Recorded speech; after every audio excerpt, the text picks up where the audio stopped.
I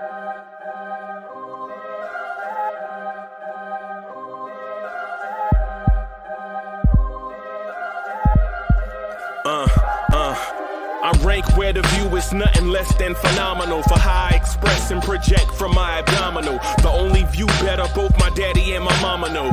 No living parents, my sons give me balance. My wife is my serenity, this mic is my identity. The world is foul enough, that's why I write without obscenities. Provoking danger with broken language and spoken anguish.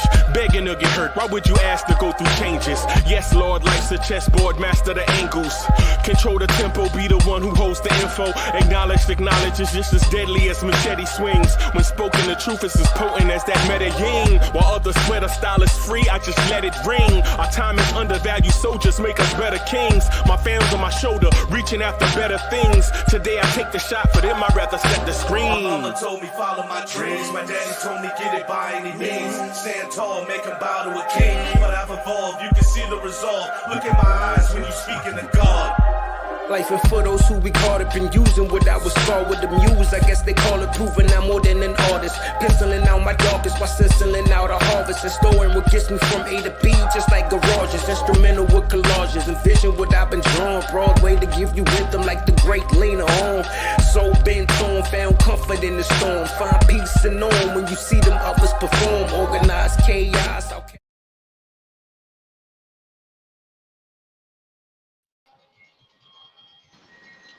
Yo, welcome to the Knicks at Night podcast. I'm your man, Uncle Freezy. I'm joined by your host, City for Real, and our main man, Don't Know Still. What's good? What up? I know what's good, baby. How y'all doing tonight? Job right now. Take a little time out to film stuff, you know what I mean? Right. Yeah, No doubt. Hey, you know, Yo, somebody got some background noise? Yeah, well, I'm at the job, so yeah, you probably hearing some of that from me. Okay. How y'all doing tonight, man? I'm working. So, you know, about to enjoy this weekend, though. Okay. Yo, what is good, Freezy? Yeah, I'm chilling, boss. Chilling. Trying to get Feeling some good? sugar in Feeling good? Yeah, man. Trying to get some sugar in my system. Got some orange juice with me. You know what I'm saying? How y'all feel about this 4-game win streak? I love it. We ain't had it in a while, so I love it. Hoping for number 5. Yes, let's get. Listen, y'all told me don't take it off. Everybody down there, y'all told me. Everybody in the chat told me don't take it off. It's still here. Hey, Just saying, it's still here. And you know what I don't like though? I don't like that every time there comes a mock draft, right? And I'm not saying I'm looking at the lottery. I'm just saying, you know, the draft overall. It seems like they always want to make sure the Knicks don't get what they need. They always want to give it somebody that we don't need. Like Right. For me, I was seeing Davion Mitchell just about maybe January. And I was talking with Foxy about it. Shout out to Foxy.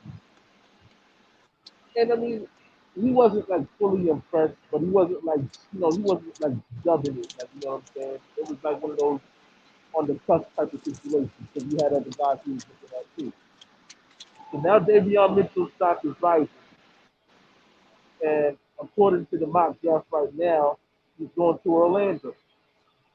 So a point guard is going to another city with about 3 point guards in front of him. Where's the logic?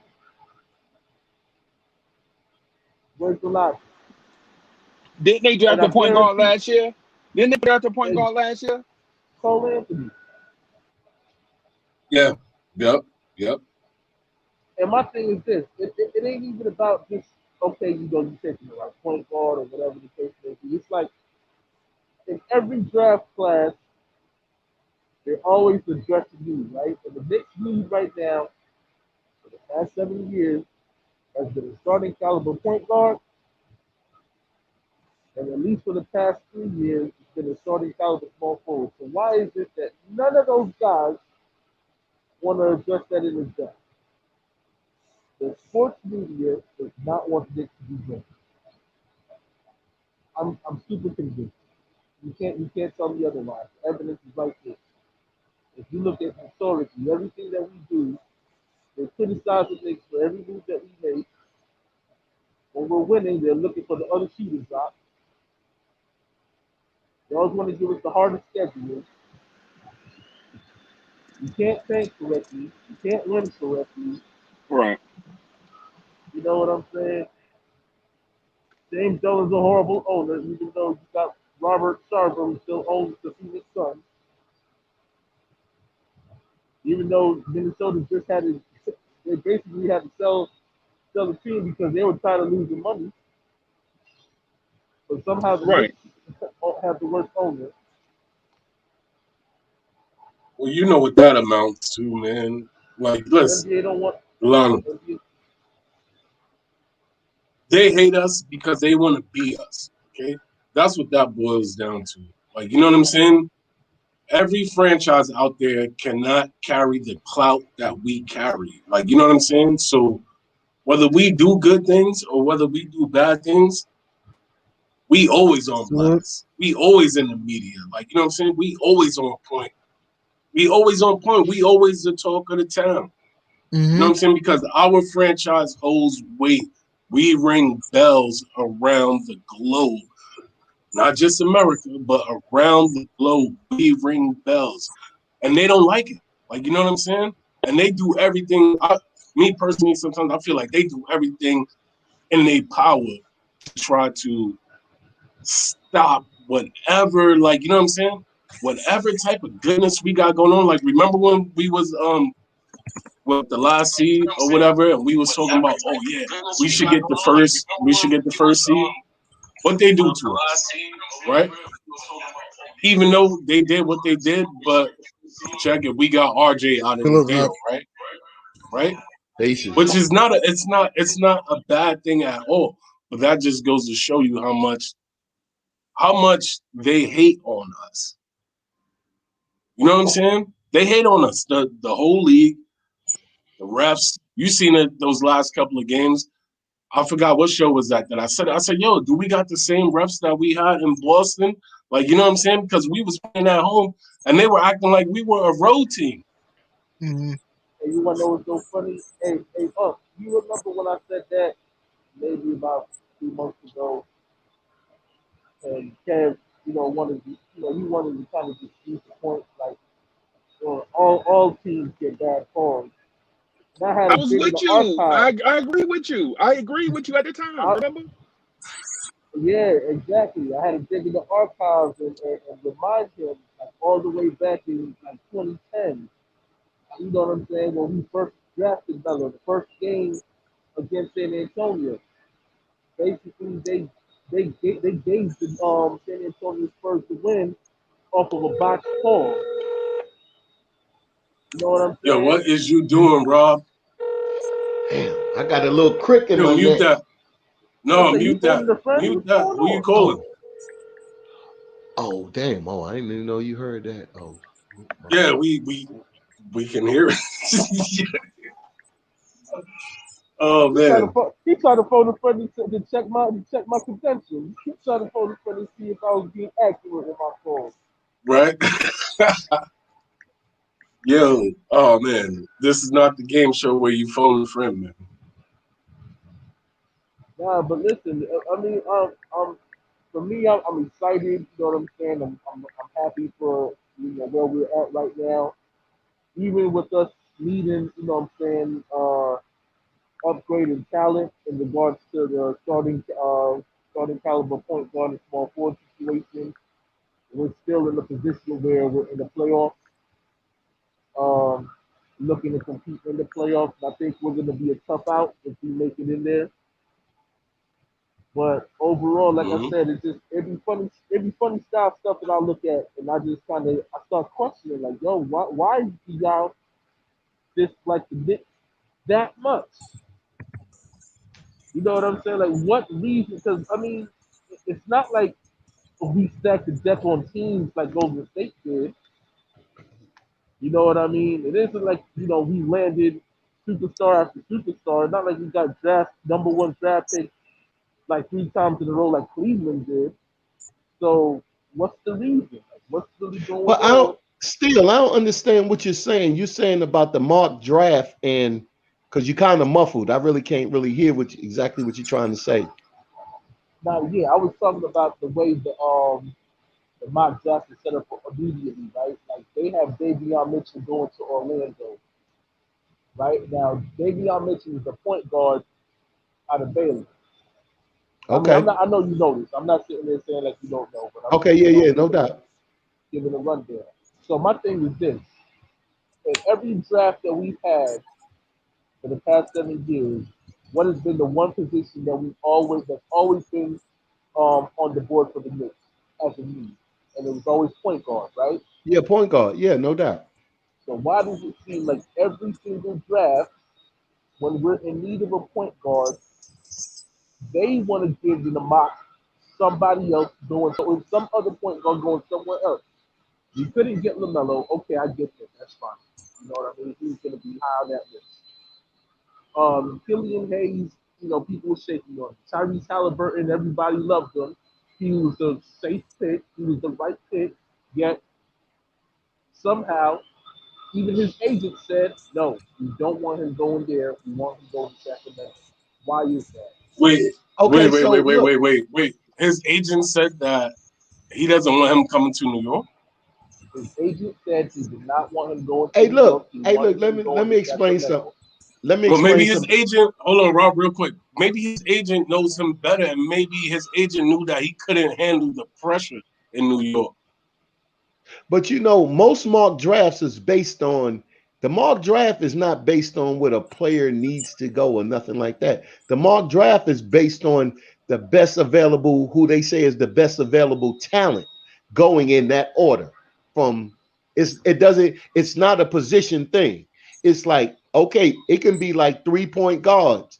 And if they think that those 3 point guards are the best available talent in that draft, they're gonna go like 1, 2, and 3. So when they put players in there, the team knows what they need.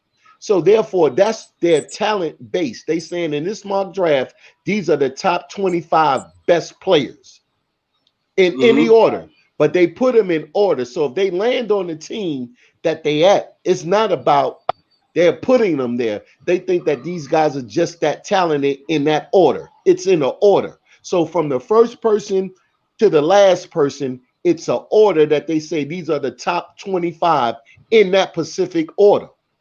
I got you. I got But they you. don't I never think go in that order, so we can't even No, bank that's on right, because the team has the last say so.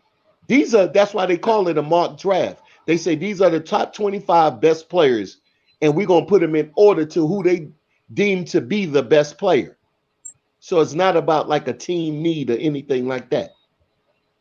I got you. That makes sense. I guess for Okay. me, I just looked at the fact that again, you know what I'm saying? It's like getting signed, like again, and I'm not saying that they're saying that that's the fit for their team, but it's like they're assigning them specifically to a team. It's like you don't even know the draft order, and yet somehow you already got Davion Mitchell going to Orlando.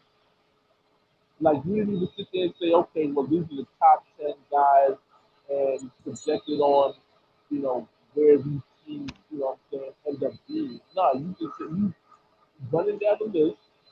You know what I'm saying? They were like, Cleveland could possibly get like Scotty Barnes and stuff like that. And you might make sense with that one. Okay, Scotty Barnes, might be a better shooter than the guys that they drafted in the last year. So I get that, right? But here you are talking about Orlando being the point guard. It's like you got Markel Fultz, Cole Anthony, you just got Gary Harris, um, out of Denver from that trade. So it's like, okay, so how are you putting this guard in this? You know what I mean? Like, where's the logic in that? You know what I'm saying? So I think that's for me where the confusion lies, and where like I said, like it seems like the NBA just don't want this another example of the NBA not wanting the Knicks to be great. Yeah, because basically Orlando get that pick, they're not gonna pick a point guard. They're not gonna do that. They just like you said, but they think that as a talent base that's where it needs to be. Like, but Orlando won't pick that because they just signed folks to that money. So why would you pick a point guard? It wouldn't make no sense to that franchise, but just because there's a need and then there's that player. If I don't have a need for that player and I already have a point guard in place, I don't care how good the point guard is. I'm not going to pick him. I'm going to pick my need. Right. Unless I'm picking them to Well, trade him.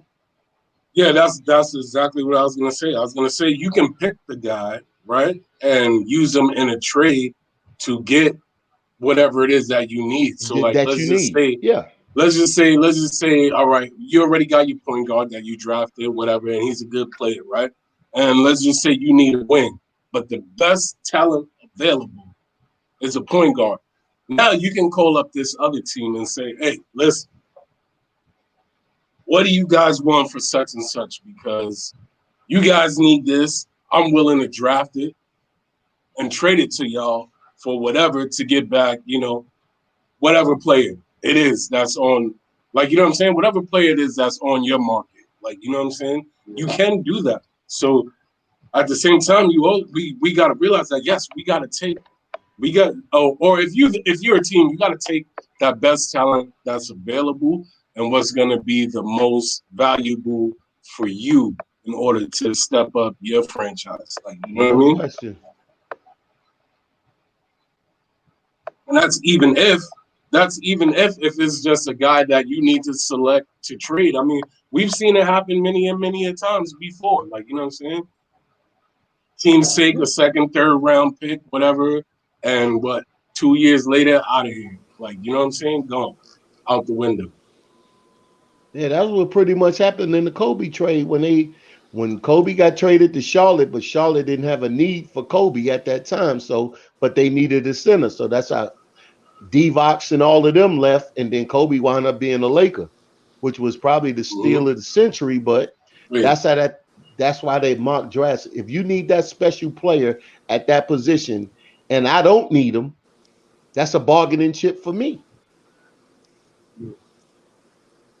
Well, from last year's mock draft, you could tell these dudes have no idea what they're talking about because they gave dudes like Emmanuel Quickly, what was it, D plus. They gave other dudes horrible grades, that were picked later in the draft, like Peyton Pritchard and stuff like that. And these dudes are balling. These dudes are balling out. So Yeah, I don't think that to the point that they didn't know what they was talking about. They usually wait for the tournament to see and start putting the players in place then. But since we didn't have a tournament, we didn't have a Columbine, they was just on the whim. They was like they guess was just as good as ours at that point because they thought that they was gonna see to put them in order, and none of that materialized. So therefore, it became a problem. That's why we was able to get quickly. We don't know at that time how good for that instance Obi would have done in a tournament. He probably would have done great, or if he didn't, or if he done just like mid-level, that's where you can fall or you can rise. But they never had that. They had to go on what they already done seen, and that's and good Right. that they did because we wind up with quickly because of it. yeah, Quick definitely would have rised if he would have played in the tournament last year. But then again, you look back to RJ's draft class, you got dudes like Jarrett Culver who went up the ranks because of his his March Madness run. And he hasn't done anything with any chances he's gotten in the NBA yet. So sometimes that little 3-4 game sample size of a guy getting a hot streak in big games could be a blessing and a curse. It can go either way, really. Exactly, most definitely. Yeah, and it's safe to say that they can get it right. Sometimes, like, you know what I'm saying? Like, sometimes they Most of get the it right, time, really. but Most then of half the the time, time really, they it's get it just like, wrong. yo, what are y'all talking about? Yeah, yo, because you start seeing these players and they come out and they balling, and you just like, yo, who is this guy? What did they say about him? And you look and you like, yo, they had this dude in the bottom of the barrel. Like, you know what I'm saying? Word. Y'all see It's, my it's crazy. y'all see the comment I have that Freezy pinned? Y'all see that boy Trey Mann from Florida? He's for the Gators. Yeah. I see. Yeah, no, I see the comment, but yeah, I don't know too much about the dude. Oh, that boy's gonna be special. He's a 6'5" point guard. He's a sophomore this year, still real young. He was real young his freshman year for the Gators. He barely played, but yeah, that boy's nice. What, he coming out? Yeah, he's going in the draft this year. He's expected to go anywhere from like 10 to 20. So he's And going he to be in haven't our range. played? No, he played. He played for Florida Gators. No, I just say, I thought you said that. Okay. You know, he didn't Oh, play his yeah, freshman I year. know you talking about. I'm looking at him right now. Yeah, I know you talking about. Yeah, he didn't really play his freshman year, but he played his sophomore year, and he played great. He averaged like 16 and 7 assists or something like that, I think. But yeah, that boy's nice. We'll have to see. So yeah, 6'5" guard, expected to go anywhere from 10 to 20. Oh, that's right in our range. Yeah, exactly. I like him, and I like Josh Christopher from Arizona, and somebody else. I forget that boy's name. Yeah. So what's y'all thought process on where do y'all think we gonna pick this year? Because we got Dallas's pick and we got our own this year. Well, I think that's a double trade down. Yeah, we definitely trade down. There's no way in hell we got 4 picks this year, 2 first and 2 second. There's no way in hell we bring in 4 more rookies onto this roster next year. That's not happening. No, yeah, I feel you. I get that. Like, you know what I'm saying? But I don't know. I think the Knicks can get in. I say in between what the Knicks got to offer. They can, if they see something at between 5 and 10, I think the draft picks that they have can get it for them. Possibly. Let me ask you this real quick. Hey, Rob, in City, because I know Bird's already got his guys there. Who are y'all looking at in the draft? Who are the guys that y'all are like, yo, you know what? If we land again, I think we make some real noise. Bro, you real hard to hear. Yeah, if you got a mask on, take your mask off. I heard it a little bit. Yeah, that's better. All right, cool. All right. Yeah, I was asking Rob in City.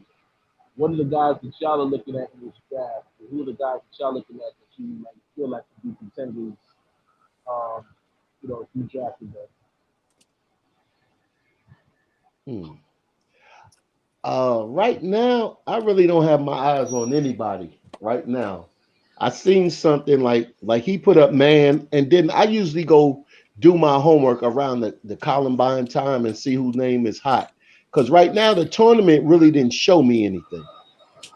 Nobody stood out, like not even like the Cunninghams and the one who stood out really was Gonzaga. Jalen. He stood out. Yeah.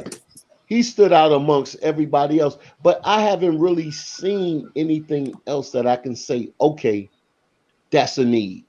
I know we need a point guard, but you put me on this on Trey Mans. He's a sophomore, so that's time to develop. So that's nothing that's like right there.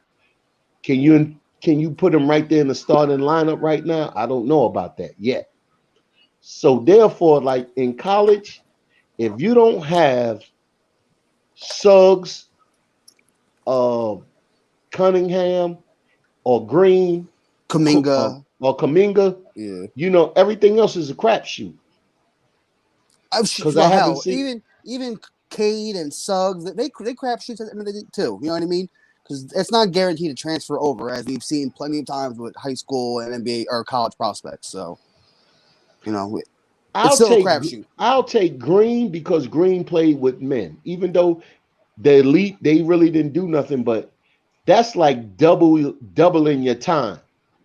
I was big on him coming out, but watching him in the G League, I don't know. But see, if you take a G League team and you stick them in college, the G League team is going to bust them up every time. Oh yeah, of course. So he's playing at a higher level coming out of high school. So I take that into consideration too.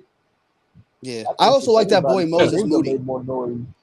Moses Moody out of Arkansas, shooting guard. I think he's 6'7". That boy nice too. Yeah, but we need to see. I feel like I feel like with guys like that, we need to see them when they step on the what do you call it? What do you call it when they do like the rookie combine? game stuff? The Columbine, or Summer whatever. League. Combine Like, and stuff, yeah. Yeah, like remember how Knox had won the whatever Summer it was, League, like Vegas. Summer League. Yes, yes. I A lot doubt of these I guys, doubt they even have I want to Summer League see this year. them in that, which is messed up because, like, yo, bro, this is where this is where you kind of get an idea. Like, you can say, yo, okay, this guy, he's gonna be the truth, whatever.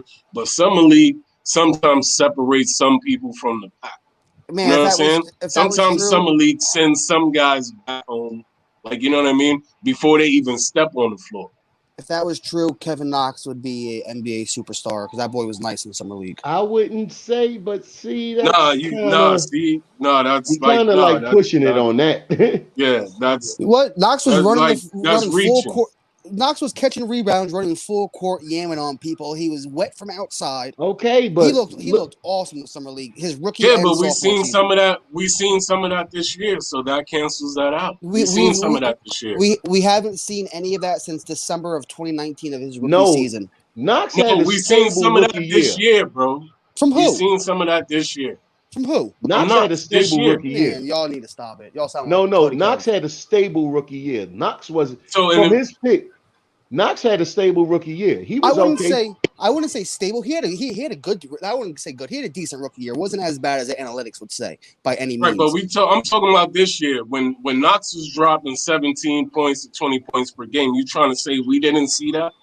Fam, how many times has he done that? Once? Actually, I don't think he's even dropped 17 once. So look, you take Knox. So here we go with Knox again. But look, when you look at Knox, you look at Knox the player. Look at Knox the development. What was there for him? Was it anything there for him when he got in the league?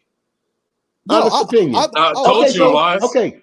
Not coaching-wise. So since there was nothing there for him, we still know that skill level is there. The skill level is there. Now with Coach Tibbs, let's see if give Tibbs the shot to get it out of him. I mean, I bet on that. Tibbs has been here Can all we season. move on? Can we move on? Can we move on to something else before Kev starts throwing a guerrilla attack at home and start flinging stuff around like this and like that and going crazy right now because we're talking about his boy and he not here to defend him because y'all already know how he feels about his boy. He's in the chat too. So, I mean, that's just ridiculous that a grown man has to come defend him. I'm just saying the point is that you can look at Summer League and the dude could ball out, and we've seen that not translate. But then when you got a dysfunctional organization that gave you your first shot. Because look, if you look at Michael Porter Jr., let's just make the comparisons of Michael Porter Jr. You know what the difference between Michael Porter Jr. and Kevin Knox is? One's good at basketball.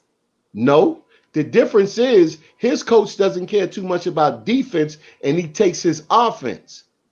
Now, the difference is they both got the same skill set. But if you let your coach let you be out there and you're able to make mistakes and he's not going to be on you about the defense like Coach Tibbs is, then you out there to make more mistakes. And then at the end of the day, he's still not playing defense, but he's still allowed to play. If he was playing for Tibbs, he'd be on the bench with Knox.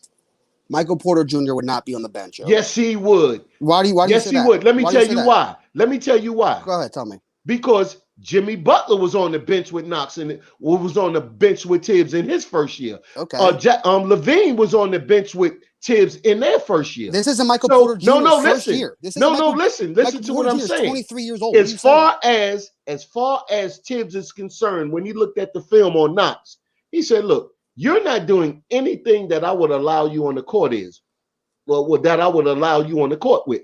So with that being said, I'm going to strip you down to the basic minimum, treat you like the 21-year-old rookie you are, and we're going to start from there."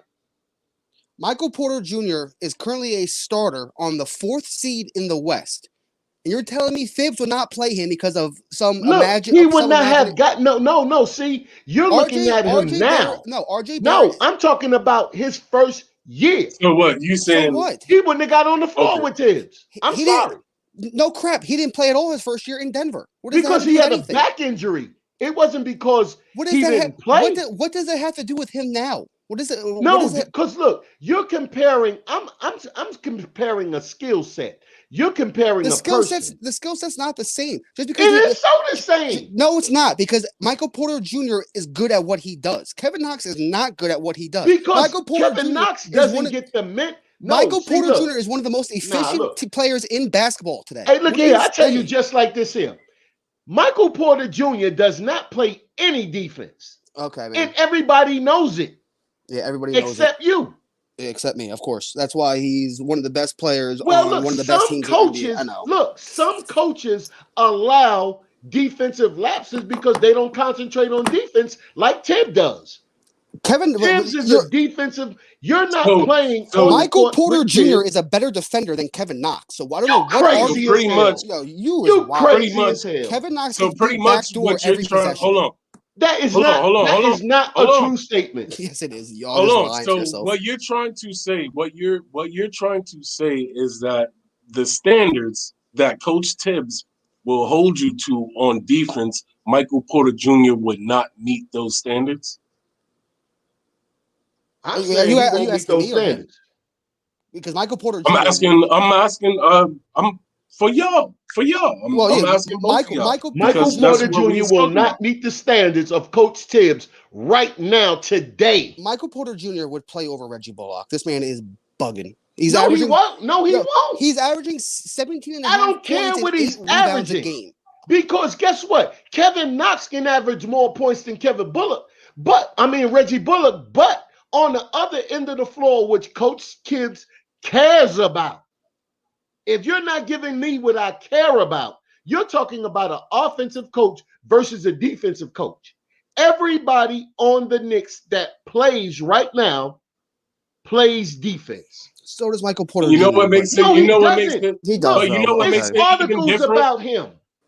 You know what makes it even different?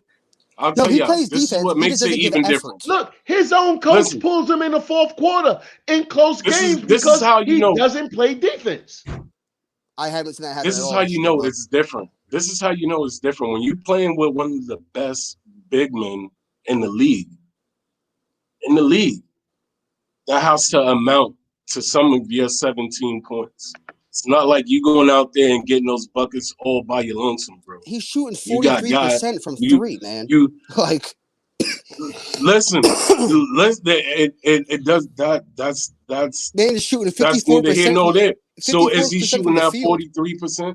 Is he shooting that 43% because of one of the best big men in the league that's getting double teamed and the big man is kicking it out to him so he can hit the shot? We can go back and forth both ways with this. Do you know who Michael Porter Jr. is? He was the top ranked prospect coming out of high school. I'm not worried about who he is. Michael Porter Jr. I'm not worried about who he is. What did you say? I'm telling you, he's playing with one of the best big men in the league. What does that mean right there? What does that say? You mean what does that mean? He struggled on defense in a game? Like, who cares? The kid is 22 years old. That's the point. That's the point I'm making. He struggled in a game. Look, RJ Barrett struggles in games on defense. See, that's the point that I'm making. What is you saying? Listen. This is the point that I'm making. Now, if your offensive defense, okay, what you want to go first? You can go first, and I'll listen. Because you're saying I will listen to you. Go ahead. First off, Knicks have one of the best team defenses in the NBA. That is part of the reason why they are the best defense in the NBA is because of their outstanding team defense.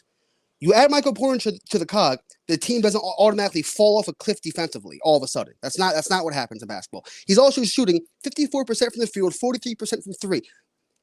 Michael Porter Jr. plays in New York City right now. Like there's no ifs, ands, or buts, questions. There's nothing about it. Yes, he did not play his rookie year. He's now in year 3. He's played damn near every game this season. He doesn't skip back-to-backs. He's league's better player than Kevin Knox.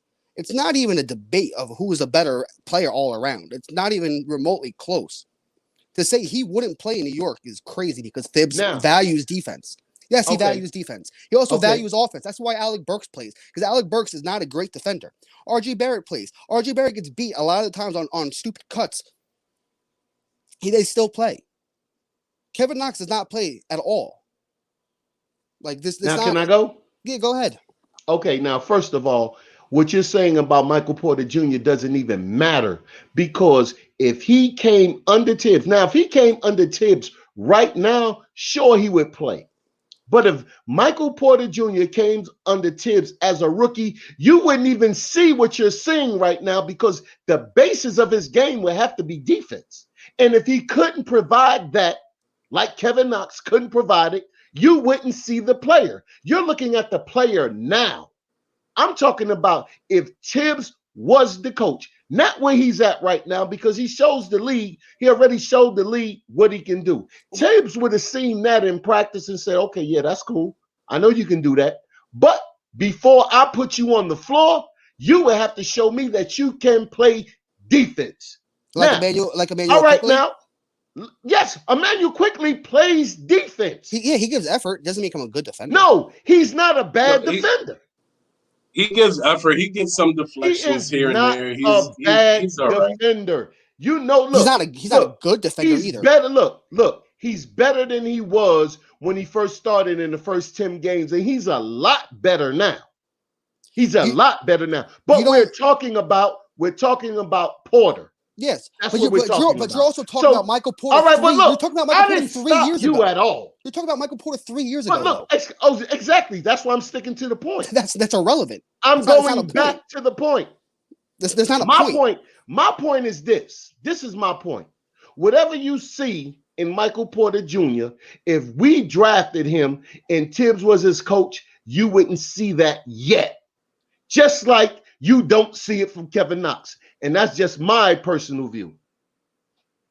Just because you have a view, you can have a view, it could be wrong, though. Yeah, personal view. My personal view. I didn't say anybody else. To each his own. Like, you know what I'm saying? Obviously, if you don't agree on it, you're gonna say that he's wrong. If he don't agree, he's gonna say that you're wrong. It doesn't matter, yo. Let's talk about the Knicks and tomorrow when we play the Dallas Mavericks. Okay, this is what we need to be talking about because we got the chance. We got the chance to go on a 5-game win streak, and I ain't taking this thing off until the winning streak stops. Like, you know what I'm saying? How do y'all feel about this game tomorrow? Who's the unsung hero for tomorrow? That's what I need to know. Who is the unsung hero for tomorrow? Going into this game last week, I thought we would win the second meetup. But I don't know. I don't see us winning 5 games in a row, man. I just can't see it. I don't care who we would play tomorrow. I just don't see us winning 5 games in a row for some reason. Well, listen, a lot of people said they didn't see us winning 4 in a row. I hear you. I mean, I hear you on that side. And we did that. A lot of people said that we wasn't going to be where we at right now, and we did that. So I don't want to hear that talk about, I don't see us doing this, I don't see us doing that. Let's talk about the potential that it can be. Well, and not none of this other stuff. So last game we played well in the first half while Kristaps was struggling because our crowd was rowdy as hell and getting in his head. That's not going to be a factor when he's in Dallas. You know what I mean? So I don't think Kristaps comes out as cold as he did last time, where he like airball a 3 last game. You know what I mean? Like, yeah, but we've seen him do that. We've seen him do that when he was on the Knicks with us. We've seen him do that in the Garden before. Oh no, for sure. Because the Garden is a different animal, though. But I don't know. I just don't think he comes out as sluggish as he did last game against us. I think he does. You think he has a way better first half. Right. I don't know. But we're not talking about Dallas. We're not talking about Dallas. I just sure we are. Who was our unsung hero? I tell you, just like this, I don't think we have it here because I think we lose the game. That's a homecoming for Julius Randle, and I think that Julius Randle gonna show out. He's been on a show out tour. First, he was the New Orleans. What was the first? Lakers. He came through the Lakers. He went through New Orleans, and now he's on his way to Dallas. He's on the world tour right now, and I feel as though Julius is ready to prove to Dallas and give his hometown fans something to think about. And then I'm also feeling as though it's gonna be a matchup to me. The trade wasn't about anything else. It's about who he acquired after Porzingis left. And it's Julius Randle, the all-star, Julius Randle right now the better player. So with that being said, I think that Julius want to prove his mark with a New York Knicks victory. I think that Peyton going to the basket. Don't worry about the passing. Let Julius contribute. RJ going to slump. RJ is going to step out of his little conundrum of what he's been doing, what's been happening. He's been playing good basketball, just haven't been shooting his shot yet. And I think it comes back. I think it comes back on track tomorrow. And I think that the Knicks will scratch out a victory tomorrow because it's not like we ain't beat them in Dallas before. Yeah, I just don't think this team has the same feeling about the last year's team with that matchup. I don't think this unit has that same animosity towards them as they did last year. This is a better team. No, it definitely is a better team for sure. Just I feel like last year it was still fresh. You know what I mean? Well, I'm going on like I said, Julius Randle on this tour. How did Julius do? I RJ snapping out of his little streak, and I think the Knicks come up with 5 in a row. I honestly don't remember. I'll tell you what. How did Randle do last year in Dallas? I can't remember, but I'll tell you what. Well, you just said it wasn't the same team, so I don't think Porzingis played, but we still beat him in Dallas. Nah, he played. This is what we need to do. No, Porzingis was hurt. We cannot let Hardaway go off for some 30-point game tomorrow. That's the main thing we can't do. Okay. True. That's the main thing we cannot do. We cannot let that guy get hot because we already know he's a streaky shooter. We've seen him before when he was with us, right? We've seen him put up buckets. We've seen him put up buckets like this. I think he's my most hated. You know what I'm saying? And we also seen him shoot like 5 for 30, 5 for 20. Yeah. So let's hope we put him in one of those categories where he's shooting 5 for 30. Like let's just hope that because I feel like if he gets off, you're gonna lose. I feel like if he has a good game, we're gonna lose. That's the way I feel. But if we control him and let everybody else kind of mix it we can't allow like Porzingis in him. If he has a good game and you contain Porzingis, we still win the game. Yeah, he can't do it by himself. Last game, Kristaps had 28 and 9, and Julius had 21 and 8 in our win. I'd like to see a fight tomorrow with nobody that's significant. Maybe a Frank, getting a little fight with Doncic and maybe some punches thrown, and it's okay. If Frank gets suspended for a couple games or Kevin Knox will be okay. But I'd like to see a little bit of toughness that we've shown to get to that 5-game win streak. I want that 5-game winning streak so bad, man. I don't think we have to punch anybody in the face to get it. I think our skill level can't get it for us. No, we do. We do. We have to. Bro, I don't think we need to punch anybody in the face. He talking about physically punch somebody in the face to win. Come on now. Not to win. I think we can win without it. I just want to punch somebody in the face because I love what Stan Van Gundy. Did you hear his comments about our defense? Yeah. I watched the game. Matter of fact, I watched the game on the Pelicans channel yesterday. The Pelicans broadcast was saying a lot of good things about us. Stan said that's a throwback to the 90s Knicks, that team right there. Yeah, but his the guys that broadcast the game, they was even putting more praise on the Knicks than that, just about this season, not even about the throwbacks and things like that. They was putting a lot of praise on the Knicks regardless, like in the direction that they were heading and what they looking like and how the offense is coming along. They spoke on a lot. I listened to them for the first half, and then I had to go back to Clyde and them on the other end. But, they speaking real, like everybody's speaking real good. And I'm thinking that really Dallas is a good team just like us, but they're not that much better than us for us to really think that we can't beat them at home. I'm thinking that, okay, it's going to be a fight, but we can pull this one out and then go back. Then go back to New York. I'm not looking at Dallas like that. I respect the team as the team, but they are not all that. for us mean, to saying I think we can beat them. I thought we should have beat them the first time that we played them. if Mitch Yeah, played, we would have beat him. But no, No, we see, can. that's one thing I don't want to do, man. I hate being like, oh, if we had this guy, we would have won. Nah, stop that. Because you never it's know. true. 'Cause Mitch could have played and Mitch could have fouled out. So we can spin this so many ways. Me personally, I'm just a person that I hate being like, oh, if we had this guy, we would have won. No, I'm not about that. Like, you know what I'm saying? I'm about who we got at the floor right now, right hand in there. I hear you, but looking back at that game, we got killed on the boards, and Mitch has been a huge proponent for us with but we've got killed on the boards before with Mitch in the game. So, like, this is what I'm saying. This is why we cannot say that. That doesn't happen very often. Remember Andre Drummond, what happened?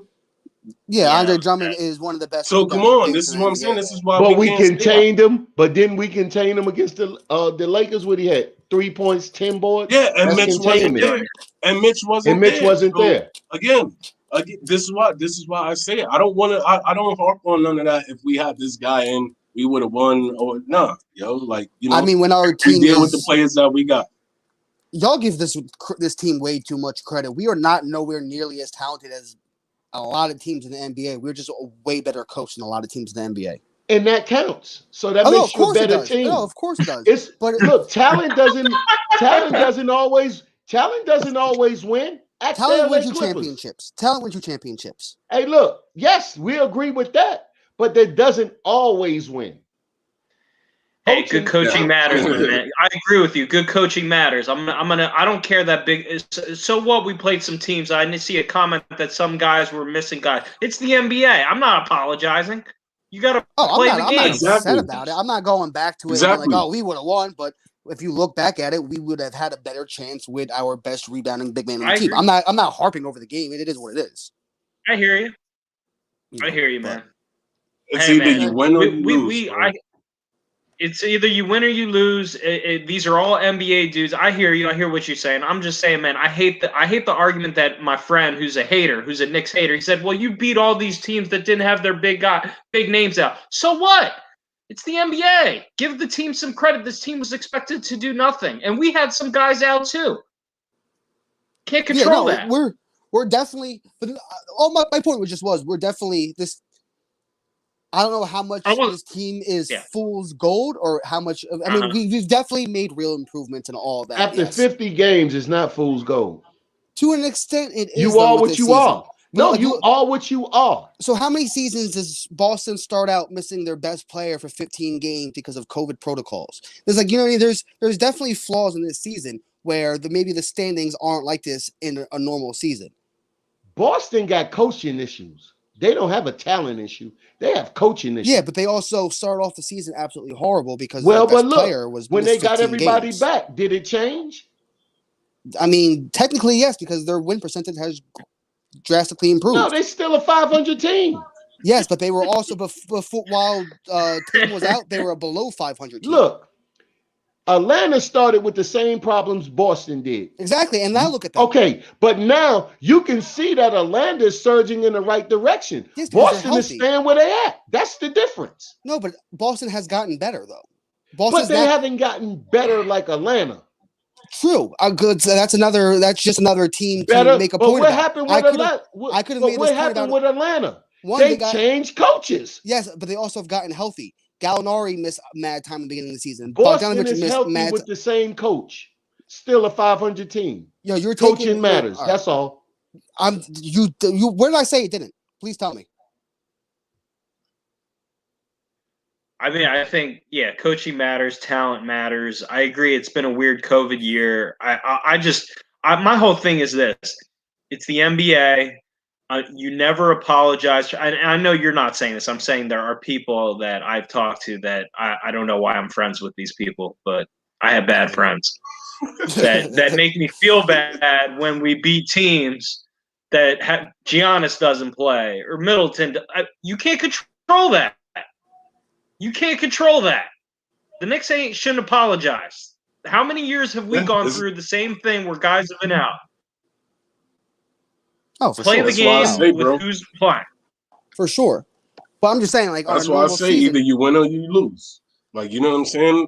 regardless of who you roll out there on the floor, either you win or you lose. And at the end of the day, that's all we about. Wins and losses. Like, you know what I'm saying? If we want to make it to this playoff push, we gotta win. That's all it's about. It doesn't matter who we got on the floor, we have to win. We gotta win games. Right now, I like where we at. Because now if we can build on this win streak, right? We can build on this foundation. Get on this win streak, bro. We can, I said it last night, we can separate ourselves from that bottom of the barrel pack that's clawing and scratching at us. Like, you know what I'm saying? Those teams that are like, you know, right there in the hunt. We already separated with them. The Pacers and the Pacers and Bulls are what, 7 games behind us right now? And they just lost Levine. Yeah, Levine. Oh, did they lose? Yeah, they 7 games gone. behind. Yeah, Well, he Levine. got hurt. COVID. He's missing the next 14 days. I mean, my whole thing is everybody's talking about this top 6 seed. I'll be honest with you. I really want to get the 4 or the 5. I want to be honest. I think that's doable. I want the 8. I want the 8. Just so we have a better pick. Oh, okay. Well, I'm just saying. Come on, man. We still get playoffs. We still get playoffs. We still get playoffs. I'm trying to. Yeah, but I'm trying to position myself for the playoffs. I'm not talking taken. We're still playing playoffs. We don't have any real expectations for the playoffs. We just want to see them. I think we can win in the playoffs if we get the 4 or the 5 seed. I don't fear Atlanta or Boston. I like the 4 or the 5 seed myself. Oh, yeah, of course. The 4 or 5 seed, that's a whole different story. We could definitely win a round. But winning a round isn't some, we don't hang for this team.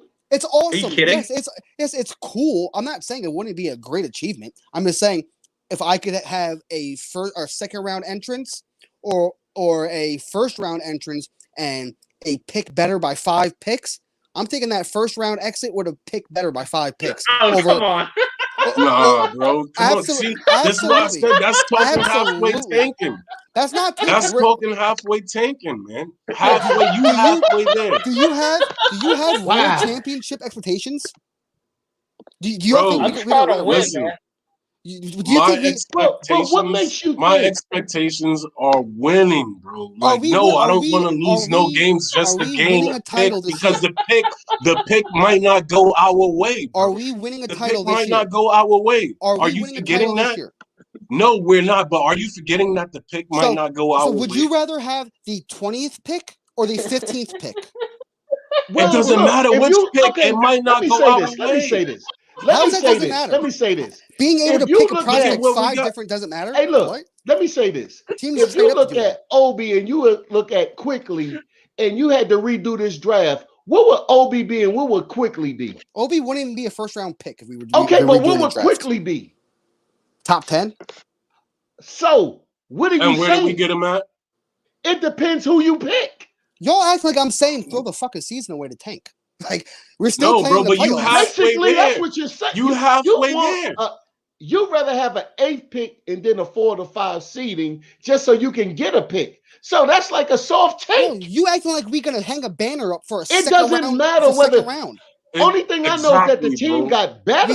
We hanging a banner up for the team's gotten better. Hey, we've already gone to the season and we've already achieved our expectations. We've already achieved everything. So what else is there to achieve this season? Let me explain something right quick. When you come to team building, you got to look at all assets of the game. You just can't look in the draft and say that this is where it's going to happen at in the draft. You got to look at a little bit more than that. Because we drafted Frank Ntilikina and Knox in the lottery. We drafted Anthony Bennett got drafted in the lottery as a number 1 pick. And how did that fare out? That's a crapshoot. I don't know what that means. That's a crapshoot. So when you're looking at look, this is what I'm saying. When you look at this team, right, and you put this team together, and you got a young team, and they're playing. The best thing that you can do with a young team is let them play more. Right, every year they get better. They're gonna get better than any player as a unit than you can pick as a player in the draft. And then if they're a 4 to 5 seed right now in this draft, do they deserve to have another shot to play it again the next year? I think so.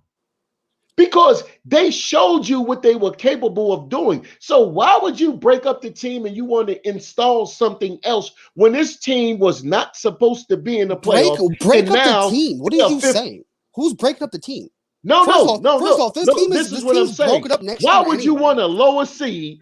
Why would you want a lower seed when this team gave you 4 to 5? Why would I want a lower seed, which would end up with a better draft choice instead of just fuck the draft choice? You fuck the 4-5 second round. Fuck the second. Like, what did you say? Second round. That's y'all act like we. So hold on. Keep it clean, fellas. Keep it clean. Oh, look, my bad. Please. But keep it clean. I'm just saying, if you're a 4 to 5 seed and you got money to buy free agents along the way, why would you go and you would want to fall out of that to get another rookie? One, you got to train all over again. Because one, we have to pick another rookie regardless. So that's a dumb point. We're gonna take someone anyway. So I would rather take somebody with having a better. I understand your point, but my whole thing is this is a deep draft. So I don't think it's not a deep draft. It's very top heavy. It's very top heavy. I disagree. I think it's deep. So who are the 25 to 30 do you like? 25 to 30 prospects, because there's not that many. I mean, I don't know the order. I'm just saying I don't think it's going to be. I mean, I agree. Your point is well taken, but my whole thing is you can't think like that. Yeah, you can't think. The Knicks aren't thinking the way you're thinking. Oh, if we play the 8th, we'll still get a pick. Obviously, now I'm a fan. These dudes, these players don't care. You know what I mean? They don't care about some rookie incoming. I'm a fan though, so my point doesn't have to lie with the Knicks' point. Yeah, but bro, you talking about? I still think we can get a good player and win a first round. You talking about not trying to make it to our highest ceiling? Like, you know what I'm saying? This is what you talking about. You're talking about staying in the 8th seed, bro, to get a pick when the pick is not even guaranteed to be a good pick. It's not even guaranteed to be a good pick. Okay, first off, win and do what you can now. Okay, so first off, whether you pick between 5 or 15 or 20, you have a choice between 5 different prospects of which one you want. So you have the choice of picking the right one, first off. So that's a moot point. Second, there's I forgot what I was going to say, to be completely honest. I blacked out. Yeah, you bugging. You really bugging. Definitely not bugging, because y'all act like the second round is a grand prize. You take a team that's not supposed to go to the playoffs. It's not about being oh my God. They give you a 4 for 5 seeding. And you're still looking to the playoffs. Maybe this team is heading in the right direction, and what you need, you can get in free agency versus the draft. We could do and also RJ and IQ. We want to get. I'd like to see RJ and IQ and all these young guys get as much playoff games in under their belt this so early in their careers. I think it would only benefit them. I mean, I don't care whether. It's if they get an 8 seed, that's probably not going to happen. I honestly could care less between whether it's 5 games or 10 games ever being real. I don't think it's much difference in real experience. There's still every playoff game is huge. You can't discredit and just say, if they only get a couple playoff games, I think we'll be okay. You try to get as many as you can. You play to win the game, man. Remember what Herman Edwards said? You play to win the game. I'm not saying I'm come on, bro. Actively hoping that we lose games. Like, that's not what I'm saying. I'm not I don't have any expectations for this team outside of maybe a second round at best. But I don't think, if we were trying to win a title, this wouldn't be a topic of conversation. We're not trying to win a title this year. Like, that's not happening. But it doesn't matter, bro. It doesn't matter. We trying to do the best that we can with our freaking players right now. That doesn't mean if we fall down to that 8th seed, and we happen to get that pick, then yes. But no, I don't want to see that. No, I don't want to see that. I want to see us ascend. I want to see us get to the top. I want to see us climb the mountain. I don't want to see us sit down and say, yeah, guess what? We made it here. Finally, that's cool. Like, no. I could care less what happens from this point on to the end of the season. I think we've achieved every goal this franchise has set out. According to who? According to everybody. No, it's not according to everybody, because I can guarantee you. If you go, hold on, Rob.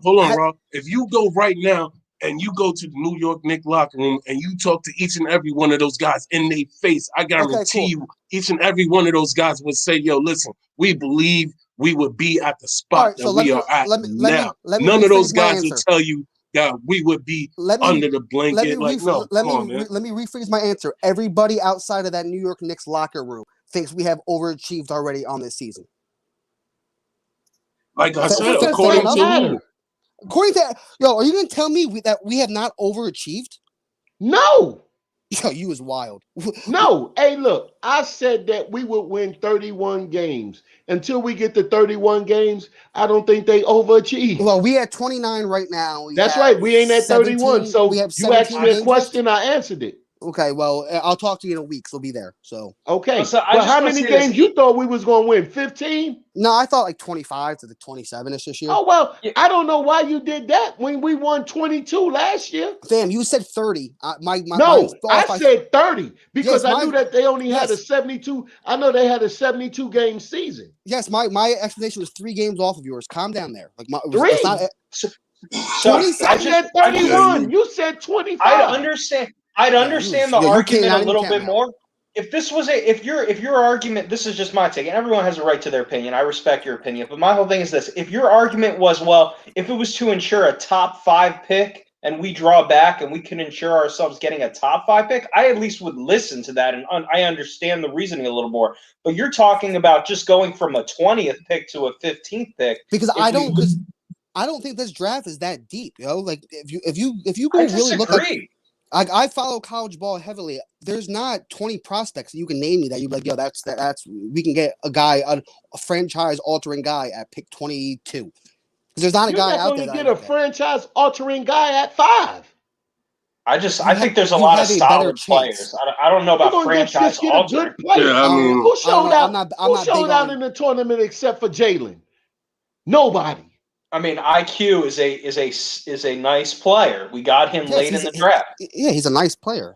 He's not a franchise-altering player, though. I agree. I don't think we probably won't yet get to be seen. A franchise-altering, but we just need to continue to add good players. But the earlier you get to pick, the better prospect you get. I mean, that's just how it works. Really? How many times have we seen number 1, number 2, and number 3 players go and be busts? I use the word prospect. How many times have we seen early? There's Kevin Knox early. Listen. There's still. I'm just asking you a question. How many times have we seen the number 1 player all the way to the number 5 player be a bust? It happens. How many times have we seen that? Of course. So we cannot legit sit here and say that yes, if you pick from 1 to 5, you're getting better prospect. You can't say that unless it's a proven thing all of the time that 1 through 5 is always legit. Let me say this. It's not always a proven thing. It's just how it works. If we are 4 to 5 seed, we don't need a prospect. We need a player. Okay, if this draft we're not trying to raise nothing. If this draft isn't deep, how is the 15th pick good? To Devin Cruz's point, how is you trying to give us trade man at 15 to 20, and he's special, but you want to go all the way down there to the bottom, all the way to the top. If your man is special, we can grab him. Rob, you drunk, my guy? Falling into 8th seed is the 15th overall pick. So what are you saying? Look, top 5. I'm not trying to go top 5. If we got 2 picks, my point was this: are you drunk? We can take the 2 picks and trade down. Yeah, why? That's what we was always saying anyway. We're not putting 4 rookies on the team. The Knicks got 2 picks in the first round. They can trade down to 10 and get the guy you're talking about, even though they still was a 4 to 5 seed. Yeah, let me do something real quick, Rob. Why wouldn't you want more prospects, though? Hey, hold on. Let me do something real quick. Before y'all finish y'all argument about the top players, super chat. We give a shout out to S to the dot to the K to the dot to the O to the dot to the E to the dot with that $10 super platter chatter. Matter of fact, at this point, he says, I'm tired of playing these draft games. That's what we got Walt Perrin for. I will take a playoff berth and experience over a better draft position of a few extra spots. I salute to you because this is what I've been trying to tell that Hey, man. I want like, you you know to what I'm know. saying? I want you to know. I salute to you. Walt Perrin picked Enes Kanter 4th overall or 3rd overall, I believe. Walt Perrin has a lot of questionable draft calls as well, so that's not Right, but man's Walt Perrin, still in the league. No, Walt Perrin, he's not perfect. So Is Cantor still in the league after 10 years? Nobody's saying that. Yes, was he worthy of the pick he got drafted though? Yes, no. he's still in the league. Cantor, I would say yes because this man give you 20 rebounds and 20 points. He don't play no defense. Although he's that's your type terrible of on player. defense, but yeah, you better look. He can definitely rebound the ball. You better look at the people drafted after him. We're not getting a top 5 pick. That's my whole thing. I think a top 5 pick in drafts. Most likely, you have a better chance of getting a bigger player. In most cases, sometimes it's not true. Sometimes you miss. But I'm just saying, we're not getting a top 5 pick regardless this season. I'm not aiming for top 5. I would still rather have the 15th over a pick over the 20th if I had the choice. I would rather be a 4 to 5 seed. I'd rather other than the draft. I'd rather if this team shows me that they can be a 4 to 5 seed right now, that's better than the draft. Because this better team than is only showing 5 you spots. in the That's pro better level, than only 5 spots in the draft. That's my opinion. I disagree. I don't think seeing the second round is that much of an improvement. Like, it's not necessarily about improvement. Wait, I don't care. Like, it's about just to me. I'll say this again. It's not necessarily about improvement. It's about more playoff games. You just need you need to when you have a young team that's never been there before. The more playoff games they get you need that. I hear. I need that experience, I just don't think a 4 or 5 game series in the second round gives R.J. Barrett, Emmanuel Quickly, and Julius Randle, because they're the only 3 that will guaranteed be. I know, because you're a college dude, bro. You don't understand the pros. You're a college guy. The more games you play in the playoffs, the more experience you But he get. will never understand that he's big on college. No, what? How do you not agree with that? Like, if you don't make the playoffs, you're never gonna get playoff experience. Because I'm so not. How do you not agree with that? Because first of all, I'm not one of these people that are here that think that if Kevin Knox or Frank Ntilikina get regular season minutes, it means more development. I don't think minutes mean more development. Players get better on their own time during the offseason, and that's when they apply into in situations. Like, Julius Randle didn't get better because of playoff games last offseason. He got better because he put the work in the offseason. R.J. Barrett didn't get better because he had playoff games last year. He got better because he put the work in the offseason. I don't think 4 more playoff games makes a drastic difference in your players' evaluation in the process. Let me give you your college analogy. Let me hit this for you. Why you think NBA ball? Okay, now look, I'm gonna use a college analogy for you, so it's easier for you to understand. All right, wise. In the NCAA tournament, when you got down to the Final Fours and the Elite Eights, wasn't there more senior teams there than freshman teams? You know why? That happens every year. No, you know why? Because when they play together year after year, they go through the struggles, getting knocked out the first round, that one. They know what to expect the next year. So they're getting better and better as it goes on. Yeah, they get better because they develop. With that analogy right there, that should tell you the more experience you have in the tournament, the better you do in the tournament. Nobody is coming in there. I never seen a team, unless it was a senior latent team, that came into the NCAA tournament and made noise. So what did Baylor do last year in the tournament then? Baylor been around the tournament for the last couple of years. Baylor's been like getting to Elite Eights and Final Fours for like the past they've been getting 8 years, and they finally won it. Exactly. Sooner or later, they popped the cherry. They won. That past 8 years isn't because of players that finally have grown together and meshed together. It's because those players have gotten better on their own time, and because they've better recruitment and getting once they better seen the tournament, once they seen the tournament, they knew what to expect because they've been there before. That's all I'm saying. Yeah, I mean, I disagree. I think there's There's a different. You're right. You can improve as a player in your own time and all that. And yes, there's a difference though between improving in the regular season. The playoffs is a different animal. None of these guys you've never. It's completely different. And for young guys, especially, they're gonna have to. It's a different type of game. It's a different type of mentality where every single minute, every single possession counts, just like in the NCAA tournament. And the more games you play, the better you get at it. Hey, look, you So can it's get different. It's better. different You type of can get improvement better. than the regular season where you're playing 72 games. I'm not saying playoffs doesn't improve you. I'm just saying 4 more That's what you playoff. said. No, I didn't. I just said 4 more playoff games isn't going to make a difference. It's not 4 more. You get to the second round, you're It's already 4 done played more. 7. Then you take 7 plus 4. That's 11. I mean, we getting So- swept in the second round if Wait, you've seen any. Okay, so even they got You're swept, it's assuming we still get 11 rounds. swept. It's still 11 games. Now, the Yeah, it's playoffs, four now or look, 5 more you games. can get individually better on your own in the summer. I give you that one. But the playoffs make teams better because you're doing it together. If you look at our team, though, most of these guys aren't guaranteed to be here next year. Like, do you think Well, we'll figure that out then. Wait, Noel, you think a lot of people? Go ahead. I don't think a lot of these guys are coming back. I think Noel gets a nice. If you go to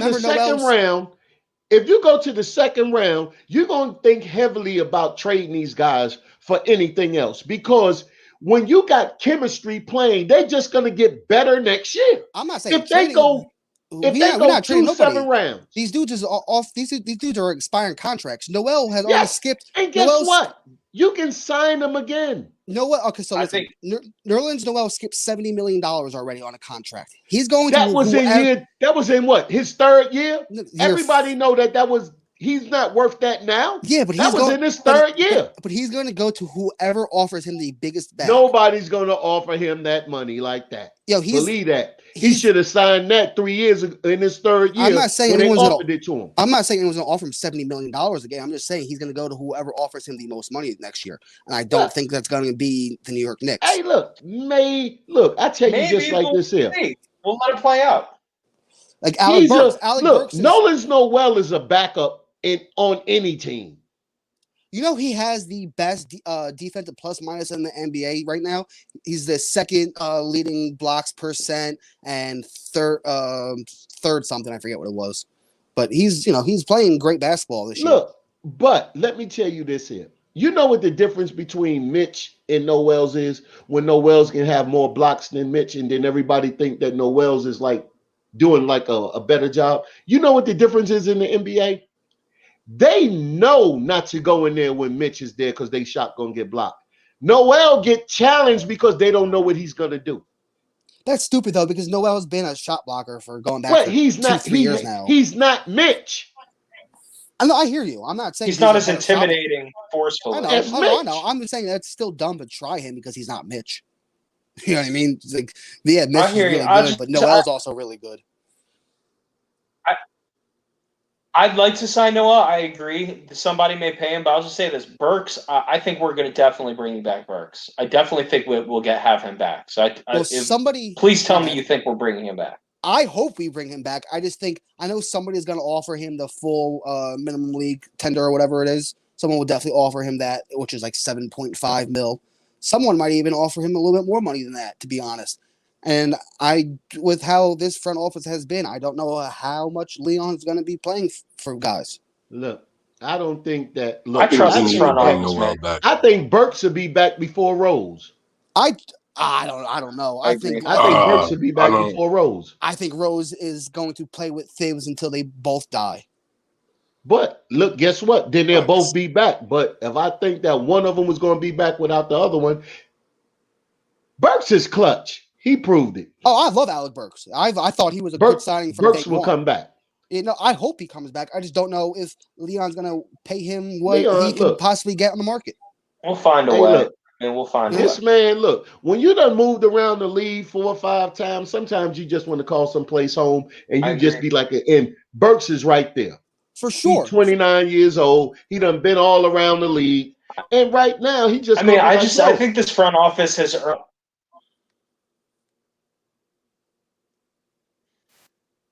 Did you freeze? I think that, Burks earned to be like, okay, yo, keep Burks. And then Burks said, look, you love New York. You done been around the league. You've been East Coast, West Coast. Now you in New York. You see this team. You look. You just left the 5th seed, the 4th, 5th seed. We're building here. You can get a championship here in a couple of years. What you put on the championship for yourself, Burt? He said, all right, that 7.5 sound good. Mm-hmm. But then that's a player that wants to play in New York. But yo, get back to what you were talking about, Spree. Yeah, you said we didn't hear you. He still froze. I think we need. Oh, okay. Go, Spree. We can hear you. Oh, I'm sorry. Can you guys hear me now? Yeah, we got you. Can you hear me now? Yeah. You can hear me okay? Yep. Okay, good. Yeah. Sorry, my bad.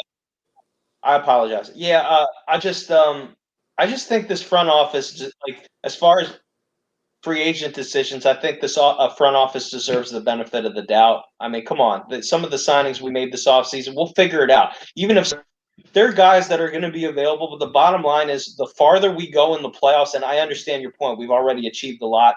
I just think the farther we go with this thing, the more it's going to be attractive to other people to see, wow, this team's coming after you.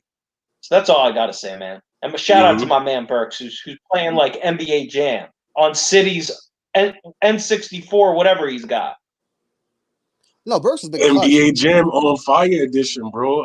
I'm trying to tell you, man. And right now, while we got the time to do it real quick, let me just give a shout out to all of the people in the chat. Let me give a shout out to everybody watching, everybody that's gonna watch. We appreciate you guys. So with that being said, the people that I can see real quick, I'm gonna just shout y'all out. Nick Yak, I see you, bro. The Game of Life, I see you. Cuatro Cinco, I see you. I'm touching up on my Spanish now, baby. You got me going now. It's awesome. Gregory Castillo, I see you. Man Child, salute. Alton Lee, salute. Old Head, salute. Mar W, salute. Julian Trans, salute. Nick Yak, salute. Winston Ellis, salute. Shad Legacy, Real King, Our Future Gaming, Boost Mobile, and anybody and everybody. Project HQ, Nerd, I see you, bro. Salute to you. Shout out to Hector. Let's go, man. Let's go. Let's get this thing rocking because we're still here in the building. And shout out to you guys that's on the panel with me, man. You know, shout out to Spree, 47 Buds, Mr. Rob the Nick. We see you, bro. I see you. And shout out to Freezy, man, for letting us do this. And last but not least, shout out to my guy, Hoodie Kev. I see you, bro. Hoodie Kev, shout out to you too, bro. Respect. I respect you.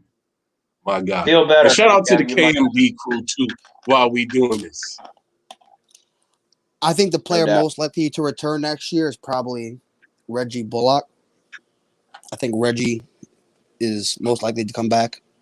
Just because his contract situation, because he's easier to sign to a 1-year deal. If we give, say, Alec Burks a 1-year deal next year, he has a no trade clause guaranteed to it. Now, if we bring back Reggie Bullock for a year, he would not have a no trade clause guaranteed because he's been here for 2 years already. All the guys that are only here on 1-year contracts are guaranteed no trade exceptions next year on 1-year deals. I'd be fine with bringing Bullock back as a bench player. I would like to him upgrade that position, but I'd be fine if he came back on the bench. How do you all feel about value to this team? Oh, I would love Bullock back. How do you all feel about because this market isn't really great, especially for the small forwards. How do you all feel about Kelly Oubre? That's a good look, I think. Depends on what version of Kelly Oubre you get. Yeah. Well, that's what a lot of our players right now, too. Like, you know what I'm saying? Even with what we was talking about with the Burks talk and the Bullock talk, like, you know what I'm saying? Depending on which version of those guys you get, it can either be awesome or it could be bipolar. Like, you know what I'm saying? Yeah, but Oubre is a different type of low. I would go more like the hold down that position right there, I would see if I can get a friendly contract from DeRozan. DeRozan's such a weird fit for this team, man, because he does not shoot the three ball, but he's not a bad player by any means. It's You just really don't with the 3-point shooting that they have with Burke and them, you really don't need them to. Everybody doesn't have to shoot threes. Well, I don't But think you got to be. But he's efficient.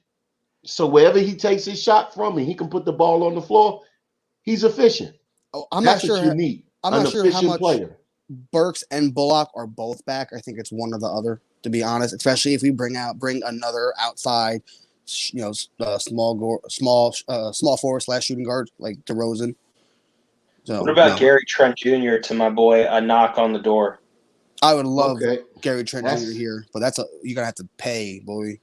Well, you know what? If you're gonna get him, you're gonna have to get rid of Knox because they on that same age thing right there.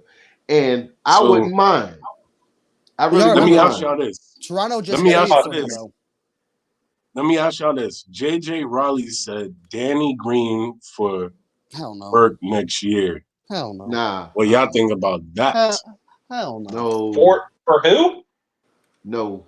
For Burke. He said, if it's a he, I don't know, but he said Danny Green for Burke next year. That don't make sense. Burks I'm not with that. Yeah, Burks is a free agent, so that means you re-signed him just to trade him for Danny Green? Hell no. No, because I feel like Burks could take it to the hole. Like, he could take it to the rack, and he can use his dribble game to, get into the defense and pass out and stuff like that. I don't see Danny Green as that player. Like, you know what I'm saying? Burks has arguably been our best point guard this season, so that's a no from me.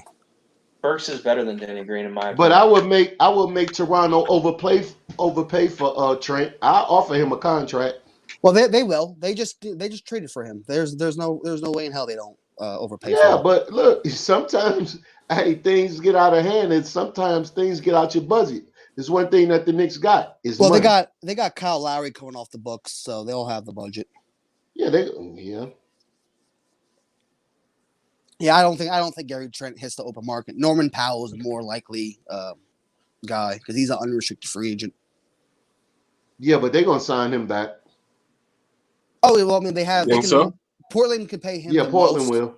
Portland could pay him the most, but he is a unrestricted free agent, so he can technically go wherever he wants. So I think the Knicks know what they need. I think it's very obvious what this team needs. A point guard and a small forward. I would say point guard. Small forward can, unless it's the one you're gonna rock with to the future. The small forward can wait. A point guard is necessary. Point guard's the most important thing that this team needs. Yeah, for sure.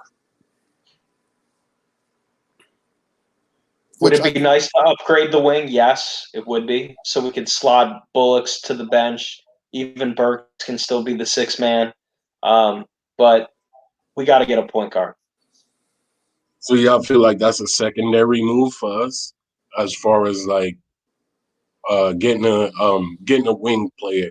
First option is point guard, right? Point guard. Second option for me it is. Second option, small forward. Third option for me is a backup power forward. Mm-hmm. And then that's expecting Mitch, Taj, and Noel to all be here next year. If not, then center's a need as well. But so are y'all with this? So I'm with this train of feeling like Noel should be here next year. Yeah, and I'm also with the train of feeling that Mitch is expendable. And I love Mitch. I got his jersey hanging in my closet. You know expendable for who? For anything that can actually upgrade the team. I'm not just giving him away. Yeah, well, what would you trade Mitch for? Well, it would be in a package. It wouldn't just. All right. Mitch So what would be the package if he's expendable? That means everybody's expendable for any price. But what the player would you say he's expendable for? Well, at the trade deadline, I was willing to give Mitch and like a second round pick up for Lonzo. So there's that. Oh, wow. And then I don't know. Obviously now on this market it has to be. So why would you give up that? Why would you give up that with Alonzo being like just playing the GM and you know that Alonzo is a free agent, why would you give up something that you can get for Because free? he's not for free. He's a restricted free agent. New Orleans still holds all the cards with that because I bet at the end of the day he's moved in a sign and trade. Okay, so and even if it's a sign and trade, he has to be wanting that contract. Like whatever. He's like, no, okay, I'll wait for my year. You only got 1 year with that. then New Orleans just matches his contract, any offer. New Well, Orleans then look, can match. okay, so And then they now have the cap space. Technically, they could do okay, it if they wanted so to. now you got Kiera Lewis back on your team right now that you just drafted. So now you wasted a pick just to sign somebody that wanted to leave anyway. The option would be to get rid of Eric Bledsoe, preferably for them. Well, that's what they want to move. Well, but look, yeah, they didn't want him off the anyway. Yeah, exactly. So if they anyone's have no takers for him. If anyone's holding Kira Lewis's minutes, it's it's Eric Bledsoe.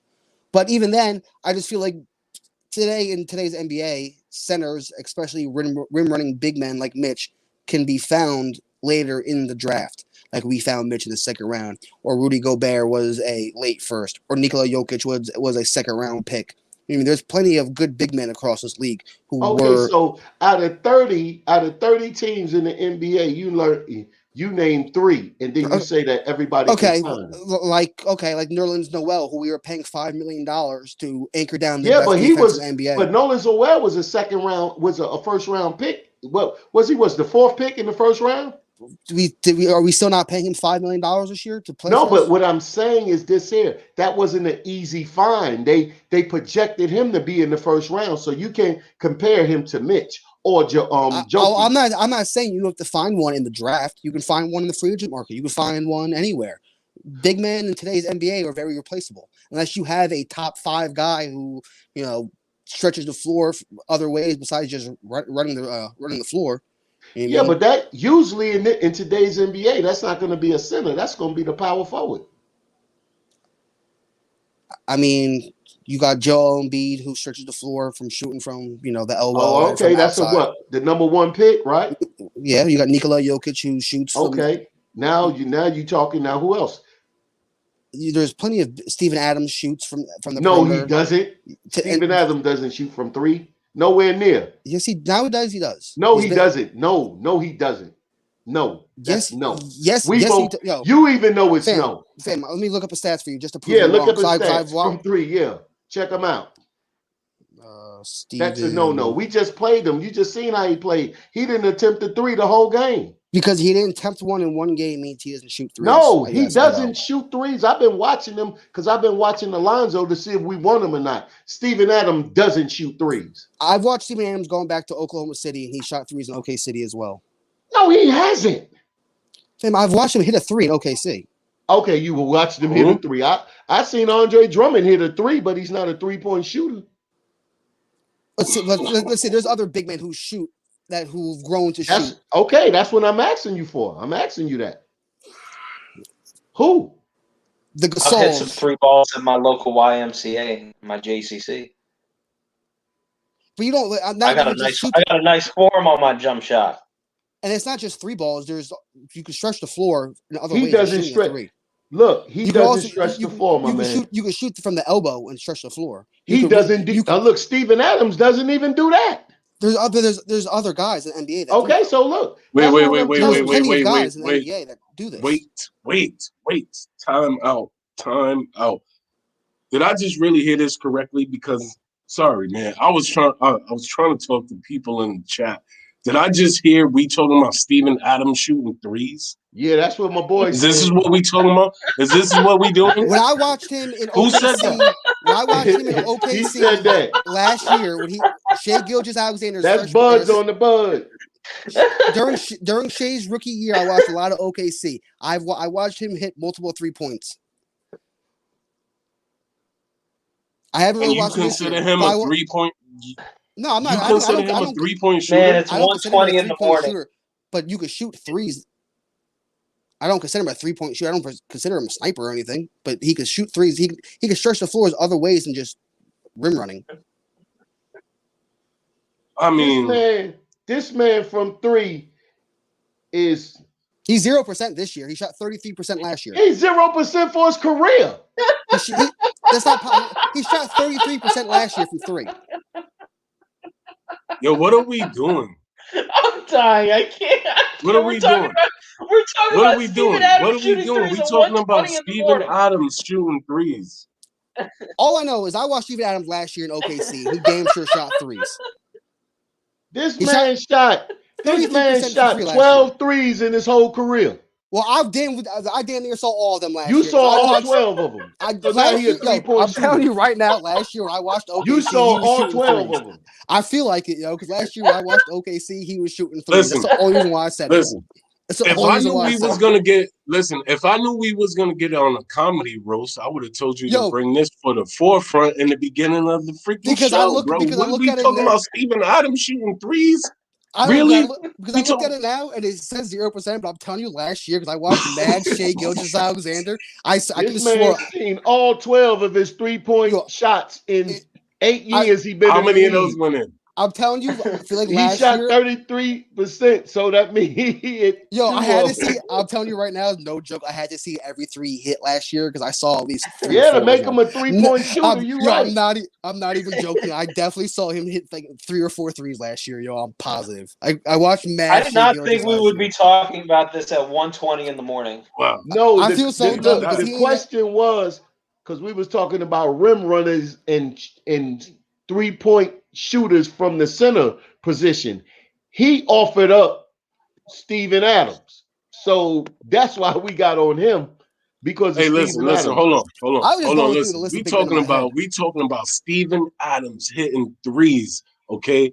If y'all know what this is about, if y'all don't know what it's about, y'all get those likes up right now because this is the only place you're gonna hear stuff like this. Only right here with the Blow Orange Tears family. This is the only place you're gonna hear it. Nobody's talking about Steven Adams hitting threes. Only here, only tonight is where you get this. So it's so funny too. Like seen every one of them. Everyone. Because I feel so dumb because he ain't hit one at all this year, but I definitely saw them last year, yo. But okay, so Nikola Vucevic, then you got Karl Anthony Towns. Like, there's plenty of big men who shoot. No, it's not. Wait, no, did you just say that? You're not going to name 3 people and say it's plenty. Ready? It's about Steven Adams shooting threes. Steven Adams doesn't shoot threes. He hit one full court shot once. Nikola Vucevic, Kelly Olynyk, Karl Anthony Towns, Brook Lopez. Kelly Olynyk. Yes, Kelly Olynyk. He's not even a starting center. Was that the question? Does he have to start? Yes. Hey, look, you just can't be throwing anybody in there. What is this conversation? Big men that can shoot. I'm so confused. I mean, that's a good sinners. Wait, hold on. Wait, let me explain this. Hadouken.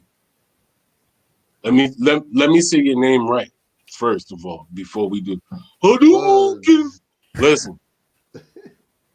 We talking about Steven Adams hitting threes. Why? Where this came from? I can't even believe what I'm hearing. Get him, Freezy. Yo, why are we talking about Steven Adams? Because I came in and I hear Steven Adams shooting threes, and I'm like, I must be in the wrong spot. Yo, he asked what you doing to me, Freezy? I just started naming off centers off the top of my head, yo. Yeah, but Steven Adams doesn't shoot threes. Yo, I watched Mad OKC last year, and I'm telling you, I watched him hit at least 2 or 3 threes last year. And I feel like I've seen him hit every single. Does that mean he could shoot out of 60 games? He hit 3. Does that mean he could shoot? Well, for the amount of I watched of him hitting them, I probably watched 10 games of them last year, and for the ones I watched, I'm seeing that's not even a lot. No, it's not. But to see him hit them for the the 10-game sample size I watched of him, you would think he could shoot from me seeing every time he does that he's hit. Oh well, either way, there's still you could name at least 10 to 15 big men in the NBA who shoot 3 balls at a high clip. There's a lot. I don't know about a high clip, but there is a lot of people that shoot threes. Yeah. No, you see, Buds, you see what you did? You made Freezy go and shave. It happened. Because you're talking about Steven Adams shooting threes. Like, why would you do that? Because my man, it's 1:20 a.m. I was on the spot. I had to name off guys, and I fell victim. All right. You want me to tell you how many? You want me to tell you how many threes he made last year? He literally made 1 3, and it was a full court 3. There's no way. Yes, there is. I legit that I told you it was legit the full court three, and he attempted like 4 threes, and they were all Who the like. fuck am I thinking of, yo? Does Jonas Bro, keep it clean, bro. Keep it clean. Oh, yeah, Keep my it clean. fault. Keep Does it Jonas- clean. Keep it clean. Come on. Does Jonas Valanciunas I shoot see you with the threes? clean shave, Uncle Freezy. Yo, what's good, man? What's good, What's everybody? good? What are you doing, bro? I have no idea. I just heard. I heard Steven Adams shooting. I just heard Steven Adams and Steph Curry in the same breath. No, no one said Steph Curry. No one said Steph Curry. He's not even mentioned all night. I was about to Nice say try. you're wildin'. No one said Steph Curry all night. But you did say Steph Curry and Steven Adams. No, I did. What? When? I would. We're naming centers. Why would I name Steph? No, I'm just messing with you. I was gonna say, did I really? I must be really that stupid, man. I'm just messing with you, man. What's good? How you been, Freezy? Good, man. Good. You said Steven Adams for Shooting three. Bro, you legit owe me a Pepsi Cola because I spit it all over the floor. I think you owe everyone one. I'm telling you, it's either is there another long-haired center in the league, yo? Because I feel like there was definitely a big one I saw last year that I could have swore was him. Because Jonas, Jonas doesn't have long hair. He took 3 of them, bro. And he took 4. One was a full court shot. Right, yeah, I was gonna say. And he celebrated too. He did the shimmy after. I remember the shot. I remember that one now. Chris Paul was out that game, right? I have no idea. I just know he hit that and started shimmying. I vaguely remember that game now. But why are we talking about centers that can shoot? For what was that? Like, is it for our team? I don't know. Oh no, because we were talking about why Mitch is expendable. It started like this here. He said that he didn't mind giving up Mitch, and I said, "Who would you give him up for?" Oh. He said Alonzo because anybody can rim run, and you got centers that can. He said Alonzo. Alonzo. That is such a bad trade. He said Alonzo and a pick. That's a horrible. I said Mitch and a second-round pick for. Yeah, you said in the pick. Yeah, second-round pick. That's a horrible trade-off. Where's our center then? Where's our center right now? And what are they gonna do? Run 3 centers? Yeah, exactly. What is the point of that? I'm not saying they would do it. I'm just saying what I would do. They don't need bigs. Well, then again, Freezy also thinks Jackson Hayes is the next coming of Kareem Abdul-Jabbar. So I don't know. You're not gonna pop back in for that one, Freezy? I don't think he ever said that. Freezy loves Jackson Hayes. No, I know. I would prefer Jackson Hayes. I'm not really in love with him. Like legit. I think his long-term potential is something that you can't deny, right? Because he's got elite athleticism for a big. He may be in a conversation with James Wiseman and Mitchell Robinson. He looks as if one day he will be. Wiseman's better, I would say, potential-wise. No, I'm talking about athleticism. Oh, athleticism. He's definitely better. He's definitely. Yeah. No, I'm not saying he's as good as James Wiseman now. No, let's not get it twisted. What I'm saying is athleticism-wise, for a dude 6'11", you don't find guys in the category of Mitchell Robinson, Jackson Hayes, and James Wiseman. It just don't happen. It's like Rob's Dallas Cowboys finding a receiver that can stay healthy. It just don't happen. Word. Right? You know what I'm saying? Nah, that's messed up. Yeah, it messed up. It just don't happen. I don't even know. That's kind of. Rob, are you saying I'm hitting below the belt? Yeah, that was below the belt. Yeah. We didn't have. Oh man. Our quarterback didn't stay healthy, not our receivers. Yeah. That's a story we always hear. Oh man, too bad Tony Romo didn't stay healthy. Oh man, too bad Troy Aikman didn't stay healthy. Oh, well, man, I'm sure you got some. I'm sure you got some problems in Giant Land. Yes. You got problems in Giant Land, don't you? I'm a Bears fan, bro. Freezy the Bears. Oh, you really got problems. Yeah, you got real problems. Y'all need to play in the dome. What you think? Y'all thought y'all had maybe y'all can find a quarterback. Yeah, bro, get out of Soldier Field. Y'all thought Russell Wilson was coming? Yeah, we're about to trade for Teddy Bridgewater. Still? Yeah, you know he can't throw the ball in cold weather. No, he can't throw the ball in warm weather. Yeah, not at all. Right. But Rob, you've been a football fan long enough, bro. You know the Bears are not going to go get an elite quarterback. Why are we even having this discussion? Because y'all need to. Because Chicago don't want to put no money into y'all getting a dome. Y'all need a dome. Nah, that takes away from it, man. Yeah. It needs to take away from it because they're not going to win without it. You be playing like a field like that, it's like home court advantage. Hey, look, that's real home court advantage. Everybody, look, if you throw the ball in the Windy City, it goes the other way. Oh no, I'm a Steeler fan, so I know all about windy fields. Yeah, but it's not like Chicago wins. Chicago got a different win. But Pittsburgh got a crazy win. We were out on the river. Oh yeah. You right off there, but Chicago we play right off Lake Michigan. Lake Michigan is legit a half a mile away from the stadium. Oh no, I know y'all got real wind problems, but Pittsburgh does too. Hey, look, I just watched the Steven Adams 3 from full court. He was celebrating after. Yeah, I remember seeing that on SportsCenter. That's the one you were talking about, I guess. No, there's definitely one, or it might have been a long tube. I definitely saw him hit shots before, I'm positive about it. So Spree, if they retire Oakley's number, you have to retire Houston, Spree, and Starks also. They better not retire his number. Agree with that. I definitely agree. And Freezy, when they do for Mr. Spree, you and I will be in the front row. Oh, I'm coming with you. I'm coming with you. Right. I got Spree, my guy too. That's my favorite player of all time. Freezy, you'll be making the pregame speech just like MJ will be at the Hall of Fame for Kobe, which I was happy to hear that. Who you mean Alec Burks? Yes, that too, Alec Burks. Yeah, that was funny. I heard your take the other night, man. I was laughing so hard, man. It was crazy. I appreciate it, man. Yeah, it was great. So the 4-game winning streak, I think, is legit the tip of the iceberg, right? I think we could probably go on a 6-game winning streak, but I don't know who we play after the Pelicans. We played the Hornets and the Hawks. Charlotte. It's a back-to-back tough. Is it back-to-back? Yeah, it's a back-to-back. We can win 8 in a row. No, I don't think it's a back-to-back. I think Atlanta's in there. Spree, yeah, no, I'm saying we played the Hawks. Yeah, it's my Spree will. Hawks and Charlotte back-to-back. Hey, I like you now. Oh, that's my interesting taste, but I do like your taste in jersey. It's my favorite player of all time. Spree is about to go crazy now. I got a great jersey collection. But Spree doesn't like Sprewell anymore. He's a Alec Burks fan. He can't. Right. He got to change his loyalty. He said Sprewell is. He said Alec Burke is the American dream. Yeah.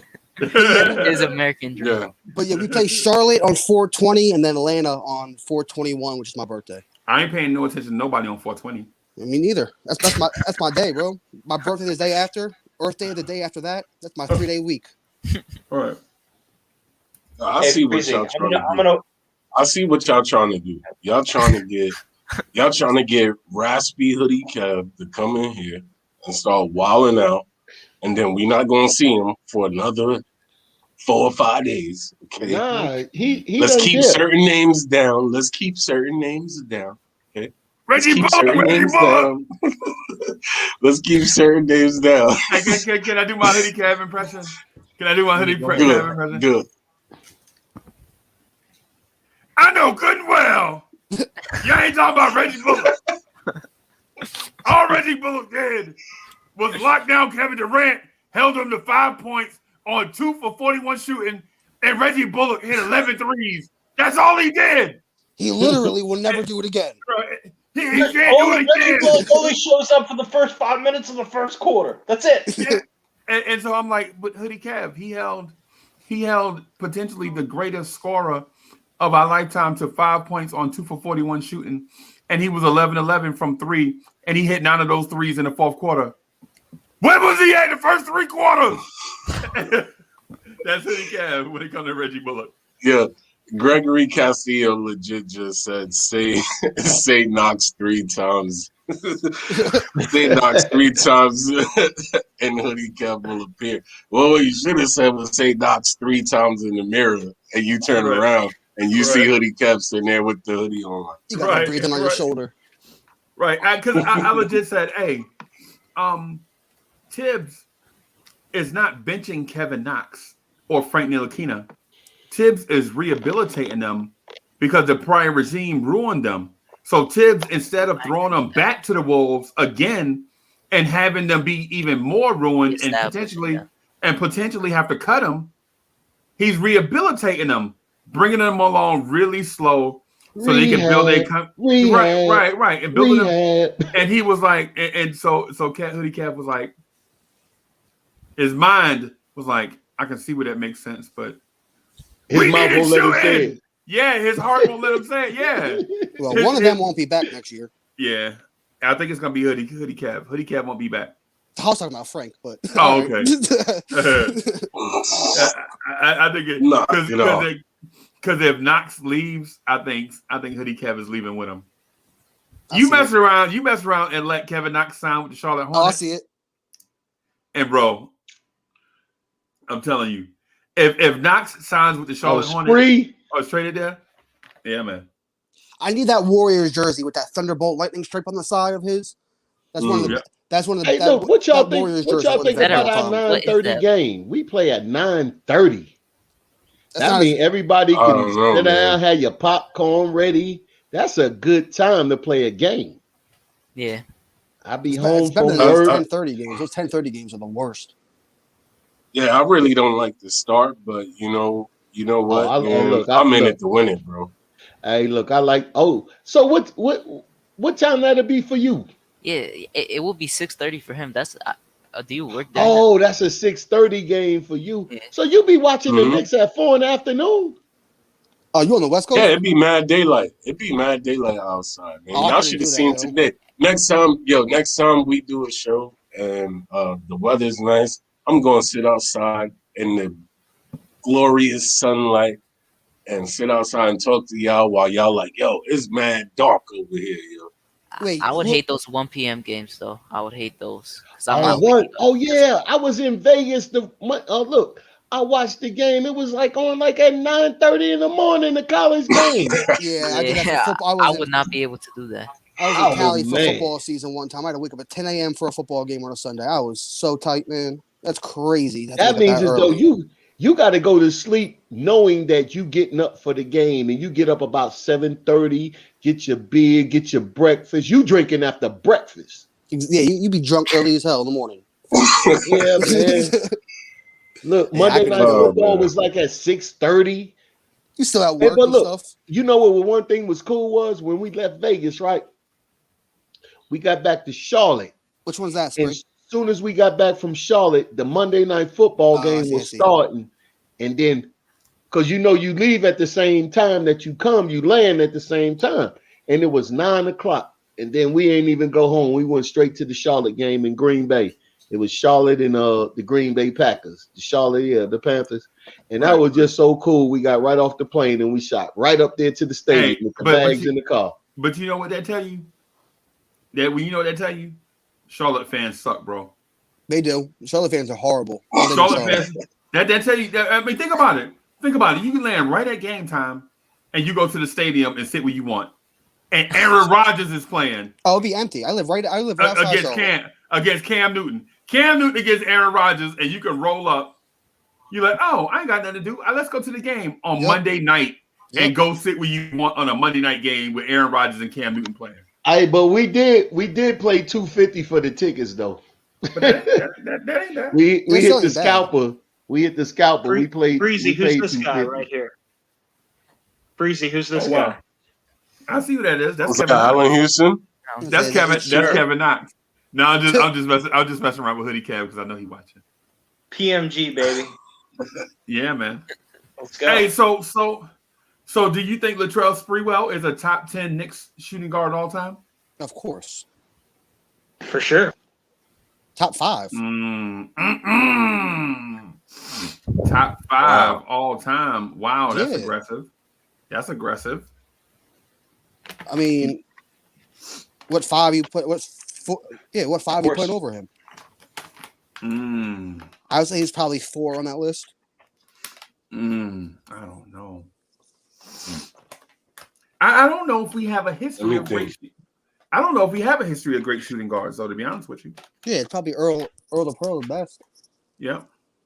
Yeah, that's what I was gonna say for number 1. You got Houston. You got the Pearl. Yeah, he is. Yeah. But did he play long enough? I mean, Sprewell really played small forward here. True. Right. True. He was, But he was, the question is, did he play long enough to qualify with the Knicks? So I disagree with the Sprewell playing small forward thing. I think Sprewell played a jumbo guard role. I don't think he played small forward for us. And the reason why I say that is at 6'5", 215 is what they called it. When I saw Sprewell on the court, I did not see 215 anywhere. Sprewell only 6'5", really? Yeah, 6'5", Yes. 215. Oh, wow. I thought he was like he was 6'7" taller or than that. something. He was 6'7". Yeah, I thought he was like No. 6'7" or something. Yeah, that's what I thought. No, Yeah. my man. Well, is Spree, 6'5". how tall he was? I know you know. Look at the back of his card. I think he was 6'5", 190. I think nah. He was like he's right. I'm looking at it right now. It's 6'5", 190. Right, 6'5", 190. That's what I think he is. Yeah, damn sure that's what it says. Mm-hmm. Yeah, I thought he was like 6'7" as well, 6'8". No. I gotta look down. He played like it. Right, not. See, and what I'm saying is, and when we got, I'll tell you right now. Well, Basketball Reference says 6'5", 190. Right. Well, let's Spree He's say 6'5". Spree. Huh? Right. Wow. 6'5", Right. He was not a small. You didn't know the height of your favorite player? 6'5". You mean to tell me you had to look at the back of the card? No, man, y'all don't understand. In his eyes, Sprewell is like 9 foot tall. For real, when you love a guy, you think they're a giant. Like if you ask Frank Ntilikina fans, he's 6'7". yeah. Pause, but Pause. Frank Ntilikina fans think Frank is 6'7" and a half Yeah. with an 8 foot wingspan. I will say that Kevin Knox is 6'10". Right. I mean, he technically does look 6'10". I met him in person, and I only think though. No, Knox is 6'7", yo.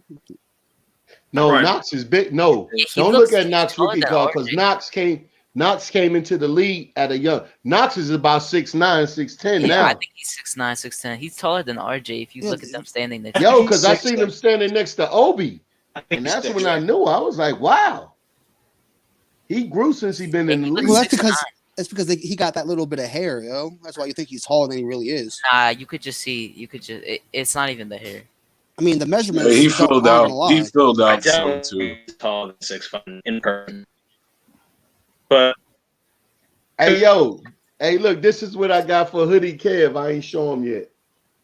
Oh wow! That's Look at that. when I was at the game. Wow. I got his boy with. Hey, I was sitting at the soon as Hoodie Cap saw that just now, because I think Hoodie Cap watching. Soon as he saw that on Rob the Knicks screen. No, I ain't show him yet. I'm saying it again. I'm saying he watching the live stream. Okay. As soon as Hoodie Cap saw that, he threw on some slow jams. He threw on some Freddie Jackson. Where that lotion bottle at? Turn the lights Freezy. No. He hit the clap off. Sprewell played more small forward than he did shooting guard the 99 year. Right. No, I get it. I get what officially, I know he played the 3 for us. But when you watch them play on the court, yeah, my man was barely matched up with small forwards. It was matchup dependent, right? True. With him and Allen Houston being interchangeable on D, where Sprewell always took the toughest assignment, right? Because say for instance, if Mitch Richmond was the toughest assignment, and they had, say, I'm just gonna say Walt Williams, Allen Houston would have guarded Walt Williams, and Sprewell would have guarded Mitch Richmond. I'm just saying, just in that scenario. Yeah. You know what I'm saying? Because Sprewell always took the toughest defensive assignment in that case. So, and Ronald Miller said Spree did play the 3. Bro, what I'm saying is this. Nowadays, you could run jumbo guards, and because we live in a positionless basketball era where you don't have to have a position, like with RJ Barrett and Reggie Bullock. But because RJ Barrett is bigger than Reggie Bullock, right? But Reggie Bullock takes on the small forwards. Yeah, right? And then and on the offensive side, Reggie would be Yes. the shooting guard in that system. Right. Hey, look, you know the whole team is eating at Randall's mama's house. She cooked them all a big meal. That's fire. Yeah. Oh, that's what's up. Yeah, that's fire. Where'd you see it? Huh? Where'd you see it? Oh, I just made it up. Oh, you stupid as hell. Oh, come on, man. Everyone just went with it. I thought. I believe Yeah, it. come on, man. I thought he had. I was Yo, about to come on, ask, man. how I they- thought you was robbed the knowledge. Look, an inside coming in plug, with right? facts right now. Hey, look, I didn't get off my April Fool joke until just now. I had to wait with it. I was about to ask how they let that happen with the COVID protocols. So who you said on COVID? On the COVID? Oh, he said Zach. Yeah, Zach LaVine on COVID. Season over. No, it's not that he got COVID, but he's in protocols. Hey, look, you know He's what? all This right. is what. Hey, look, this is what I think about the COVID thing with the players. You know a team is real when they following all the protocols about COVID. Now, no disrespect to Derrick Rose, but everybody is following Frank also had the protocols for. Yeah, Frank had it too. That's right. I forgot all he had about that. like 3 games. Oh, okay. So yeah, the bench, Frank had it, but randomly everybody is following what they need to do. On the New York Knicks side, we all because we taking our season seriously. They know we got all the haters thinking about this, but this team really think that they can play together, and I'm glad that that ownership didn't put anything in the mix. This team deserves to play to see where they're gonna land at. It's easy for management to look at a team and put a piece there when the team is giving their all, right? And then you know what pieces to replace. But when you got players slacking, then you don't know you replace this one. Everybody is playing hard in New York, Right. And that's and in your scenario, it's hard to judge. So then you got to replace everybody. Yeah, when everybody's slacking. Yeah. But when you playing hard and you playing for that coach, and that coach is the ear, and he's the voice in the locker room, and everybody is playing according to what the coach say. And then when you see something that the Knicks may do, you might be like, damn, that was my favorite player. But then you'll look at it and say, that's best for the team. Because you believe in what they're doing. That's why I believe in I think that we're gonna have the 5th seed. At the end the day, I think we're gonna have the 5th seed. It's gonna be the 4th and the 5th seed playing. I think 5 or 6. I think 4 or 5.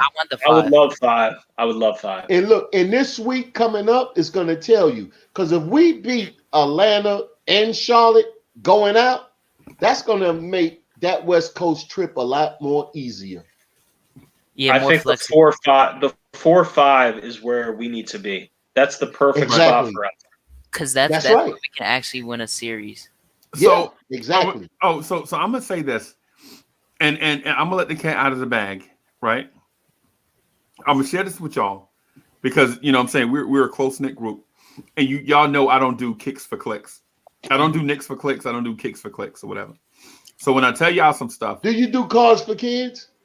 No, I don't do cash for keys either. Yeah, y'all funny. Yeah, I gave my car for kids. So, but I'm gonna say this, and before y'all talk, man, just let me finish, because I know how y'all like to do when y'all get surprised. You better say something crazy. Watch. I'm about to say the craziest thing you heard all week. Yep, I put myself on mute. All right. Crazier than Steven Adams shooting threes? It's coming. Everyone go on mute. Yep, crazier than that. So here is what I've been thinking, and I said it on Knicks Freestyle, and y'all see it'll be in the upcoming Knicks Freestyle episode. If the Knicks get the 4 seed, the Knicks are going to the NBA Finals.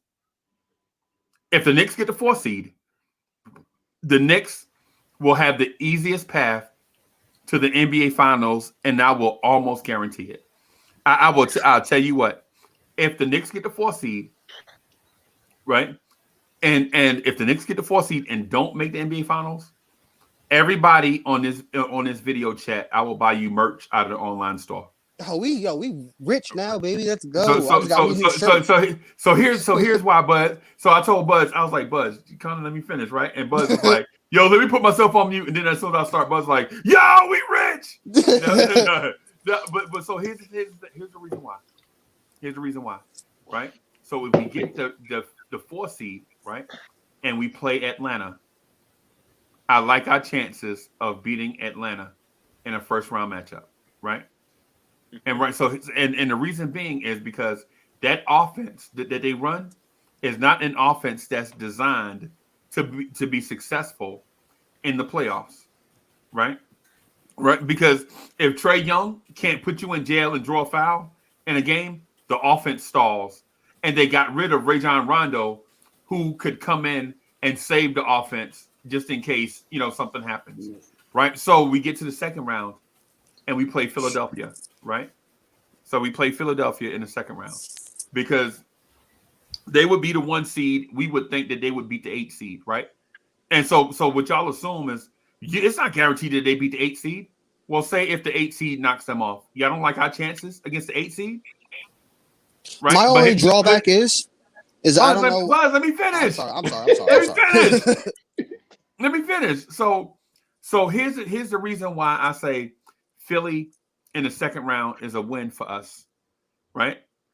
So Philly in the second round is a win for us because Philly historically is a second round exit team, right? Doc Rivers as a coach historically is a second round exit coach. And you put them two together, it doesn't make them better. It only highlights the fact, it only highlights their weaknesses. They're a second round exit team. I think I like our defense in a 7-game series to figure out Philadelphia's offense because we played Philly this year and Philly, aside from that one game where they just beat the brakes off us, the second game, bro, look, they was in a dogfight, right? Julius Randle was one shot halfway down. It went down and came out from us beating Philly, right? Add a beat to that, right? Yeah, well, beat was out. Right. Well, no, I agree. I agree. Guess who'll be back? Guess who'll be back by that time though? I know, but I don't know. That's an MVP against. Against. All right. Hey, so I'm gonna ask this question. It's rhetorical. How have Ben Simmons and Joel Embiid performed in the Eastern Conference Finals? Have they ever played in the Eastern Conference Finals together? No, they have not. They have not. That was my point. Now, when we beat Philly, the next round, it would either be Brooklyn or the Bucks. I'm here to tell you that Brooklyn does not have an answer for Giannis. I expect the Bucks to knock off the Nets, right? And then us to knock off the Bucks in a 7-game series. And here's why, Rob. Here's why, because Rob is listening. Like some of this stuff makes sense, but some of it's stupid. Rob got that look on his face, like Uncle Freezy is saying some stuff that makes sense, but some of it is stupid. but hear me out, right? The Bucks beat us. Like you remember us, we beat the brakes off the Bucks, right? Remember that in the beginning of the season, because our defensive scheme stalled the Bucks. It's the same system that the Toronto Raptors run against the Bucks when they play Giannis. We ran it against the Bucks and it was successful, right? So the Bucks got redemption on us when they played us the second time. You know how they got redemption on us the second time, Rob? Their bench, they had 2 players that combined shot a total of 10 for 10 from 3 in order for them to beat us. Bryn Forbes and DJ Augustine had to shoot 10 for 10 from 3 in order for them to beat us, right? Think about what I just said. 10 for 10 from 3 in order to beat the lowly Knicks, right? The Knicks, bro. They had to shoot 10. The bench had to shoot 10 for 10 from 3 in order for them to beat us. Do you think they can do that 4 straight times? No. Ain't nobody shooting no 10 for 10 from 3 in no 4 straight games. And if they do that, guess what we have? We have a shot to knock them off. If Julius Randle can stay healthy, if RJ can stay healthy, if the guys that you mentioned, chemistry, all of that stuff can happen, I'm here to tell you there is a path for us to get to the NBA Finals. Now before y'all knock my head off, because I know what's coming, Spree is gonna say this is the most ridiculous thing I've heard in my life. But Spree, check this out. No. Is it really? Because in 1999, a similar team made the Eastern Conference Finals in an environment that was similar. Y'all remember 99 was the strike year. Remember the strike short? The lockout year. Remember it was a shortened season? And it was a sprint. It was a shortened season. It was a sprint to the playoffs. Y'all remember that? And that Knicks team had chemistry issues going into health issues. Yeah, that too. Going into the last month of the season. And guess what happened? They figured it out and they got hot at the end of the season. Guess what? Basically happened last year in Miami. But they got healthy at the right time. Right. And Rob, and guess so that team got hot at the right time. And today, this day that I'm telling you, that I'm talking to you about this, the Knicks have won 4 in a row. Now Freezy, when did you come up with this theory? Was this overnight, or was this you gave this some thought over the past couple days? It was on the toilet. He thought of it. Yeah, basically. Now that is a genius. I'll say this. That is a genius take by you right there. That took a lot of thought and planning. And you know what? It's not crazy. It's not impossible. No, Rob the Nick looked at me. Rob the Nick gave me there is some truth, but there is a lot of stupidity in it. Yeah, no. Give me that look. I felt like what you were saying, but that has to happen for those other teams for that to happen. Exactly. It's not and impossible. I feel that can happen that way. But the scenarios would have to be perfect. That's not crazy. That's not crazy. So you can send me my free merch now. I just don't think the only place I disconnected with all that is I don't think Atlanta ends up the 5. I think Atlanta slips behind Boston. I think Boston will end up the 4 or the 5. Boston ain't doing jack. Boston right now is they beat the Lakers. They're 30 and 26 or whatever. Hey, look, they got lucky. They beat the Lakers. We beat the Lakers. So look, guess what? When it comes back down to the East, Boston, look, the West can't figure out Boston. We played Boston 4 times. We know what we're looking at. Boston's problem is not in the players. They're the 5 seed. They're the 5 seed. Yo. This is what I'm saying about Boston. And it's going to prove true at the end. Boston's problem is not in the players. No, it's their coach for sure, but they're still guess what? Athletic team. They're a very good team.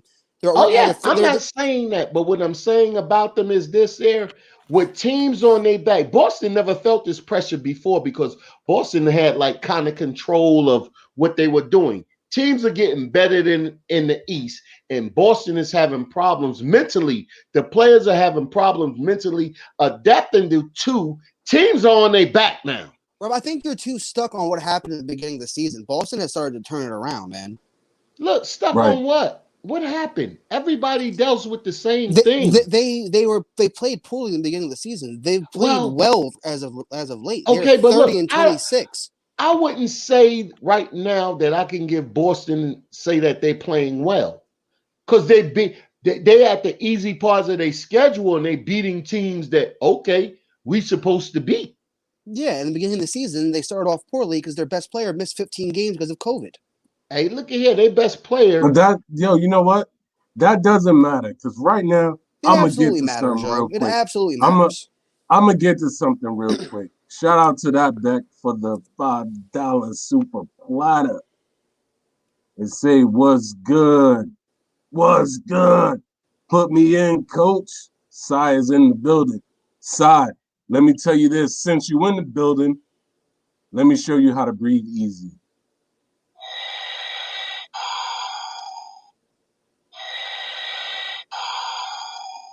Woo, Sai. Breathe easy, bro. Breathe easy. Yep. We here. We in the building. I see y'all down there. Shout out to everybody. Let's go. Hey, we got Hoodie Kev's burner in the chat. This dude YouTube watcher? Because all he had to do was believe in Kevin Knox. Nah, he's not his troll. He's his. No. YouTube. Yo, YouTube is a good dude, yo. That's my guy. Yeah, no, that's That's Hoodie my Kev's guy. brother. No, that's definitely not a. Yeah. Is it weird nah, that Nah, I I was? just Is it weird that I was feeling what Freezy was saying? Is no. that weird? It could In a definitely way, happen. yes. It just has to that scenario has to go as planned perfectly. You know what I mean? There's so many moving I parts know, into that. but it's not impossible. There is a No. There is a pathway. Oh, for sure, 100%. I'm not disagreeing with that by any means. They're just very unlikely. Yeah. You know what I mean? I don't think Miami or not Miami. I don't think Atlanta holds on to the 4 seed all the way. If this Hey, team can I made ask the y'all a NBA question? Finals, I will make sure I'm in the building, even if I don't have tickets. I'll find a way. Oh, I will sneak in. You I will get better in pee somehow. your pants if we make the finals. They better let I will mortgage they my better mother's let the house. whole building to be packed. I don't even care. Facts.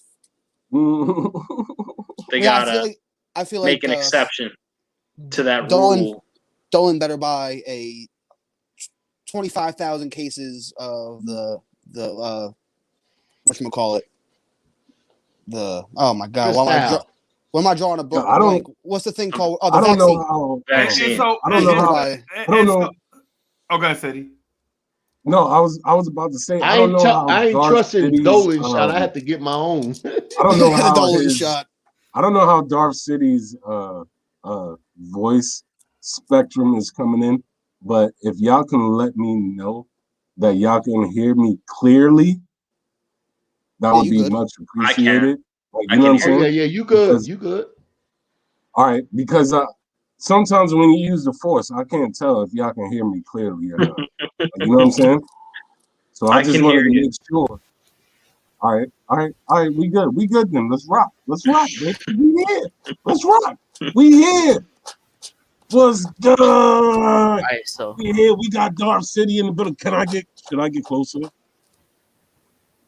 Did you see the last Star Wars movie? Some of it was weird. I like that close up. I haven't watched any of those new ones. Hey, look, I just got finished with the Mandalorian. That thing was hot. I like that. Yeah, was it? Y'all check out the Mandalorian? I can't get past the first episode, man. Oh, see, look, you got to get to 1 and 3. I feel bro. the same way, Buzz. I tell you the same way. Fight through the first 3. It's gonna be hot. Yeah, that's how a lot of TV you shows need to are. You watch got to it, fight bro. through the first couple episodes, but yeah, you got to get through the first I hate 3. You shows get like through them that. first. Why can't you make the first 3 fire too? Yeah, make and episode I 2 just, and 3 I late, just, but the I first just finished episode the has to hook Sons me, of yo. Anarchy. Oh, that thing was the bomb. I've never finished it. I've gotten to like season 5. Don't make me talk about my guy, okay? Because I will tell you this, right? When they did the Rogue One, my guy came through slicing and dicing, blowing everything in the building, bro. Which one was when they were Rogue trying One? to get those? When they was trying to get those plans, is that one of the ship? Oh man, they weren't playing. Listen. All they saw was a ship. All they saw was a ship. Yeah. Right. And then you just seen Vader's. I can't grab mine because it's in the house. But you just seen Vader's lightsaber go off. See Ryan Green, the Mandalorian, and then fire. he was chopping everybody down. Yeah, I've heard he it's was fire. shutting everything down. That's my guy. This is why I got this right here. That's the last series. If Hoodie Kev was a Star Wars character, one of these, we could call. Listen. If Mello had one of these, we could call him the Vader Mello or something because he would be 3 into the dome. Like, yeah. Yeah, Hoodie Kev would be Jar Jar Binks. What would Hoodie Kev be? What would Hoodie? Oh my God! He would. Who said that? I did. Jar Jar Binks. Oh my gosh! That's kind of messed up, man. To be completely honest, I don't know Star Wars characters that well, and that's one of the few that I do know the name of. No, so. that's kind of messed up. I know that was low. I know it was. I think Hoodie Kev would be in the Obi Kenobi range. Jar Jar Binks. That's who you think. I'm looking at a picture right now. Oh my goodness, he's not going to be happy. You called him a robot. No, Jar Jar Binks is like a lizard-looking dude, right? Oh, is that? Yeah, that's messed up. That's messed I up, know. bro. It was obviously a joke. Dude, I don't know the characters that well to name anybody else. I know, Anakin Skywalker, Darth Vader. Like, I know like the basics. I couldn't. give you anything. Like I can't go into depth. I could see Hoodie Kev wearing one of those Jedi things over his head and like thinking, "Oh, Kevin Knox is the Force." Yo, Freezy definitely would be our Mace Windu for real. I'm trying to tell you. Remember when Let me restore order to the galaxy. I'd be CP. Remember when Mace was fighting Palpatine? If y'all remember this, but Mace was fighting Palpatine, like, you know what I'm saying? Mace. He came out hot doing his thing like this, like, you know what I'm saying? And it took somebody else to, like, you know what I mean? Break the ball, like, you know, it's like, oh, come on. I don't want to get into it. Okay, we good. Let's get back to Nick talk. What topic you guys want to talk? Switch into. Yeah, the last show I could speak of is like The Wire, which is like the last show I've watched for like the 5th time in a row. You ever watch Lost, yo? No. Oh, that show's crazy. No. Yo, just so the chat family know, yes, I brung Darth City out a day early because guess what? Darth City is coming back tomorrow. You know what I'm saying? We gonna get this W. Yes, sir. And I'm gonna bring Darth City back tomorrow. For that You know what a lot of Knicks fans need to like really start like looking at?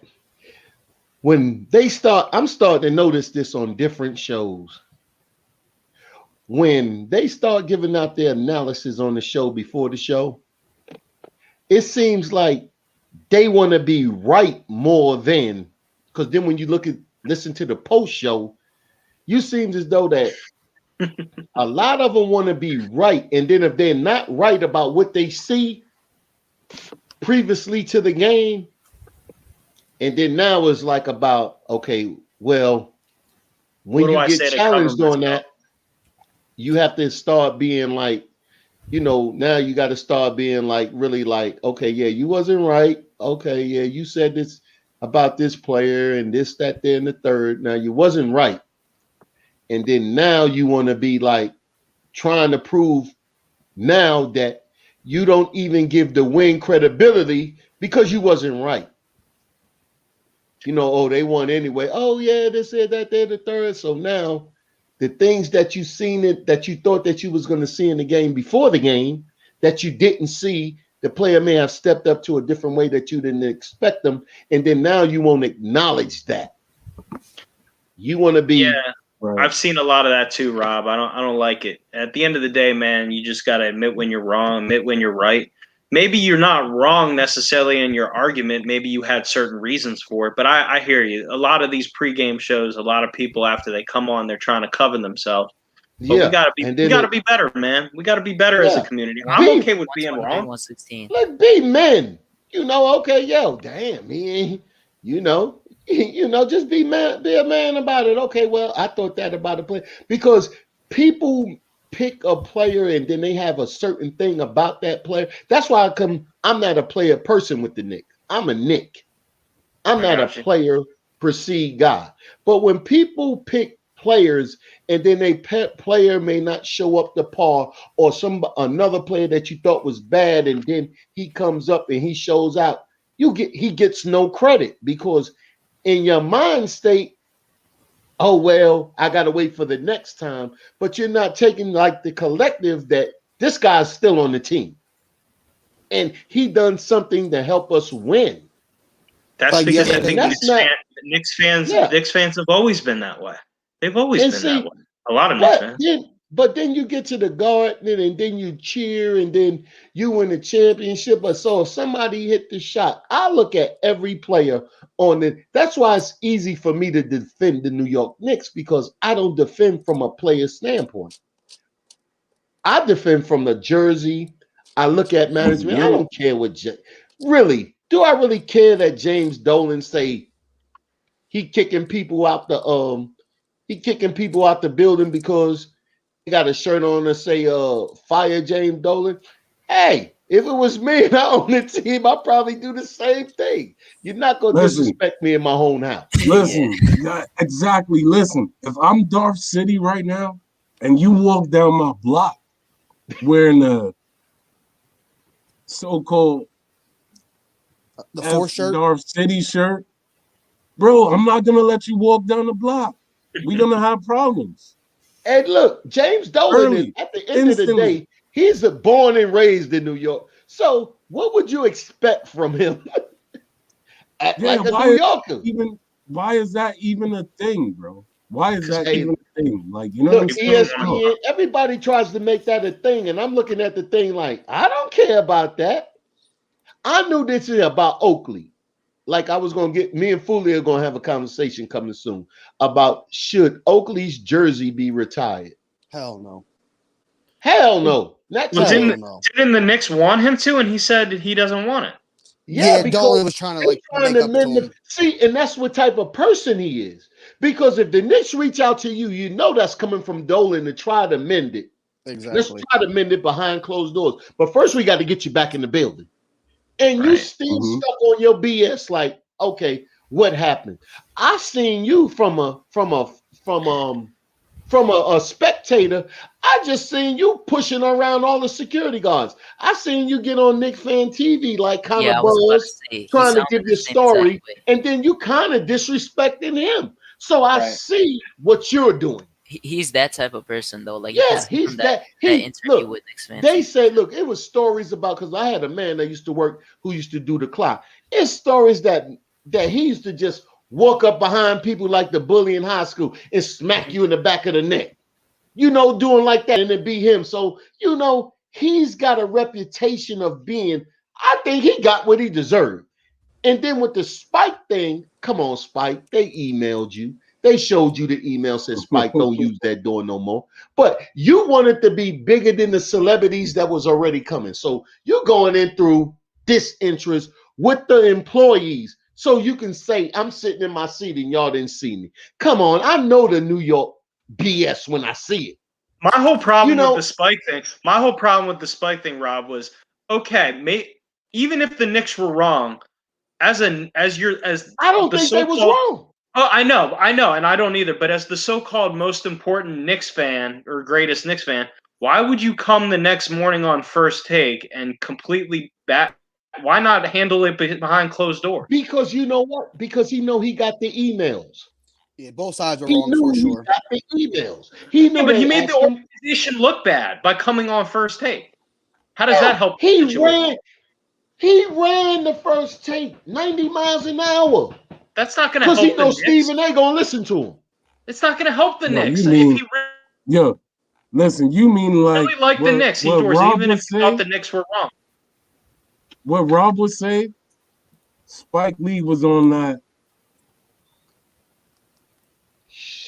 first thing out the building. And guess what? That first thing to talk about it. I mind everything, man. James Dolan, look, I never had a problem with him because every time everybody wanted Phil Jackson. Everybody was like, yeah. And then when it was time to get rid of Phil Jackson, guess who got rid of Phil Jackson? James Dolan. Yeah, don't spend money to make us good. We just don't do it. The Rangers won a championship. The Knicks didn't. He spent the same money on both teams. So he's not cheap. Look, you say what? I said he's not cheap.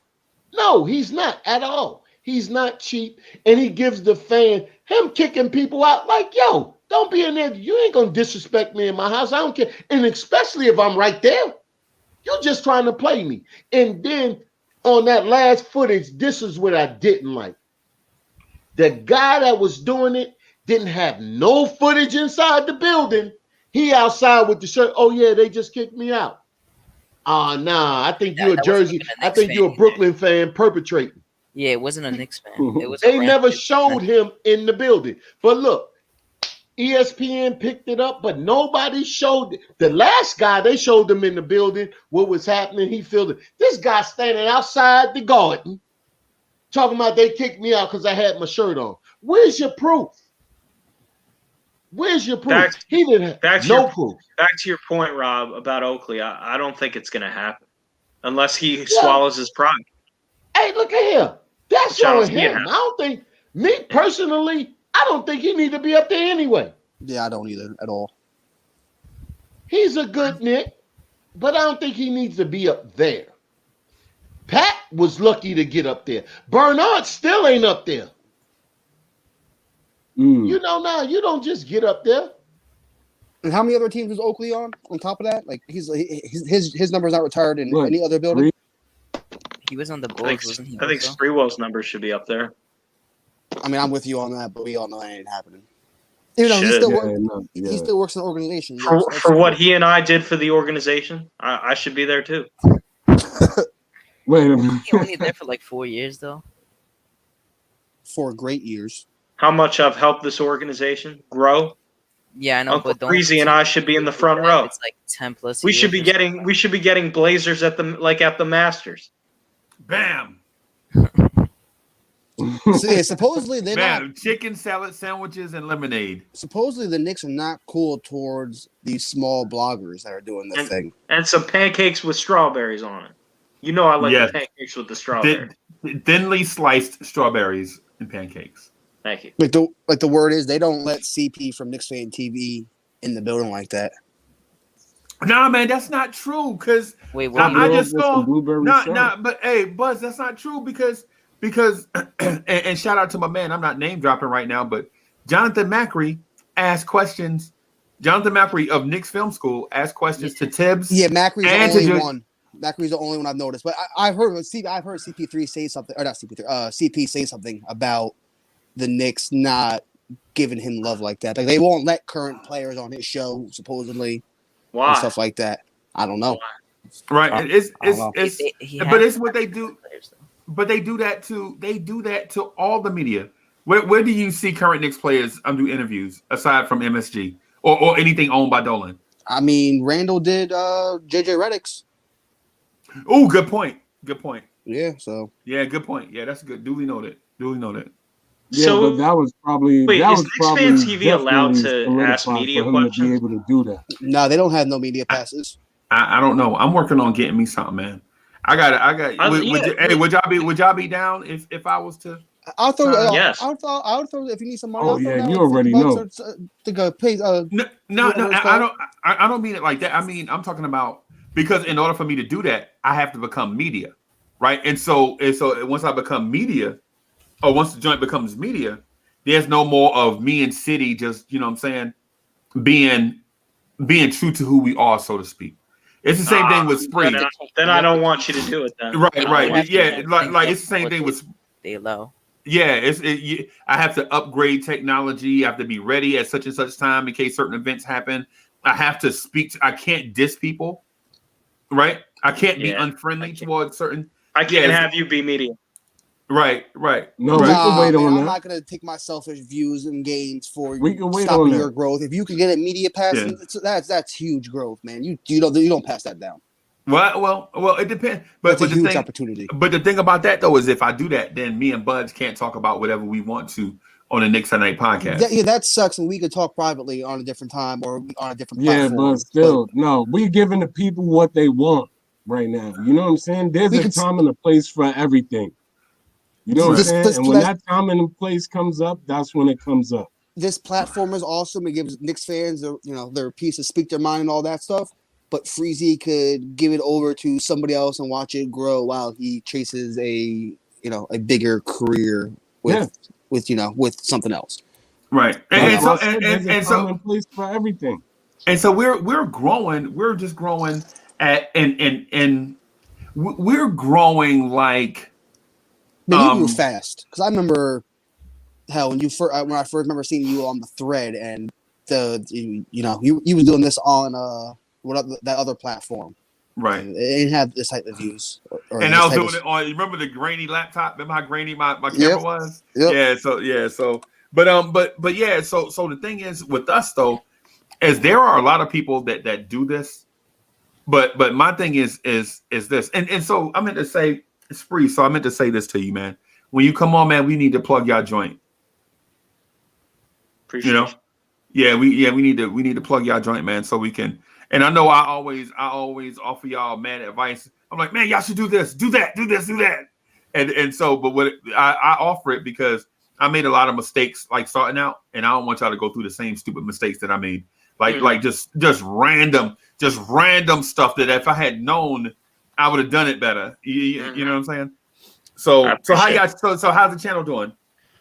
Oh, it's doing good. Doing good. We had a Knicks G League player on. I don't know if you caught that interview. Yep. Yeah, I saw y'all. Good Come on, stuff. dog.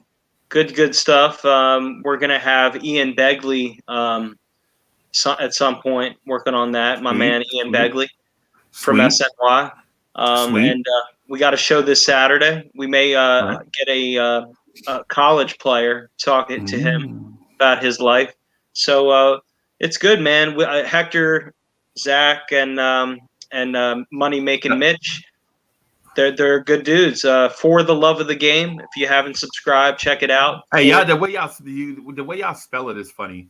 I tried to search for it. Yeah. And I was having a problem finding it. I don't like that. Is there another way I can find y'all? That you got to.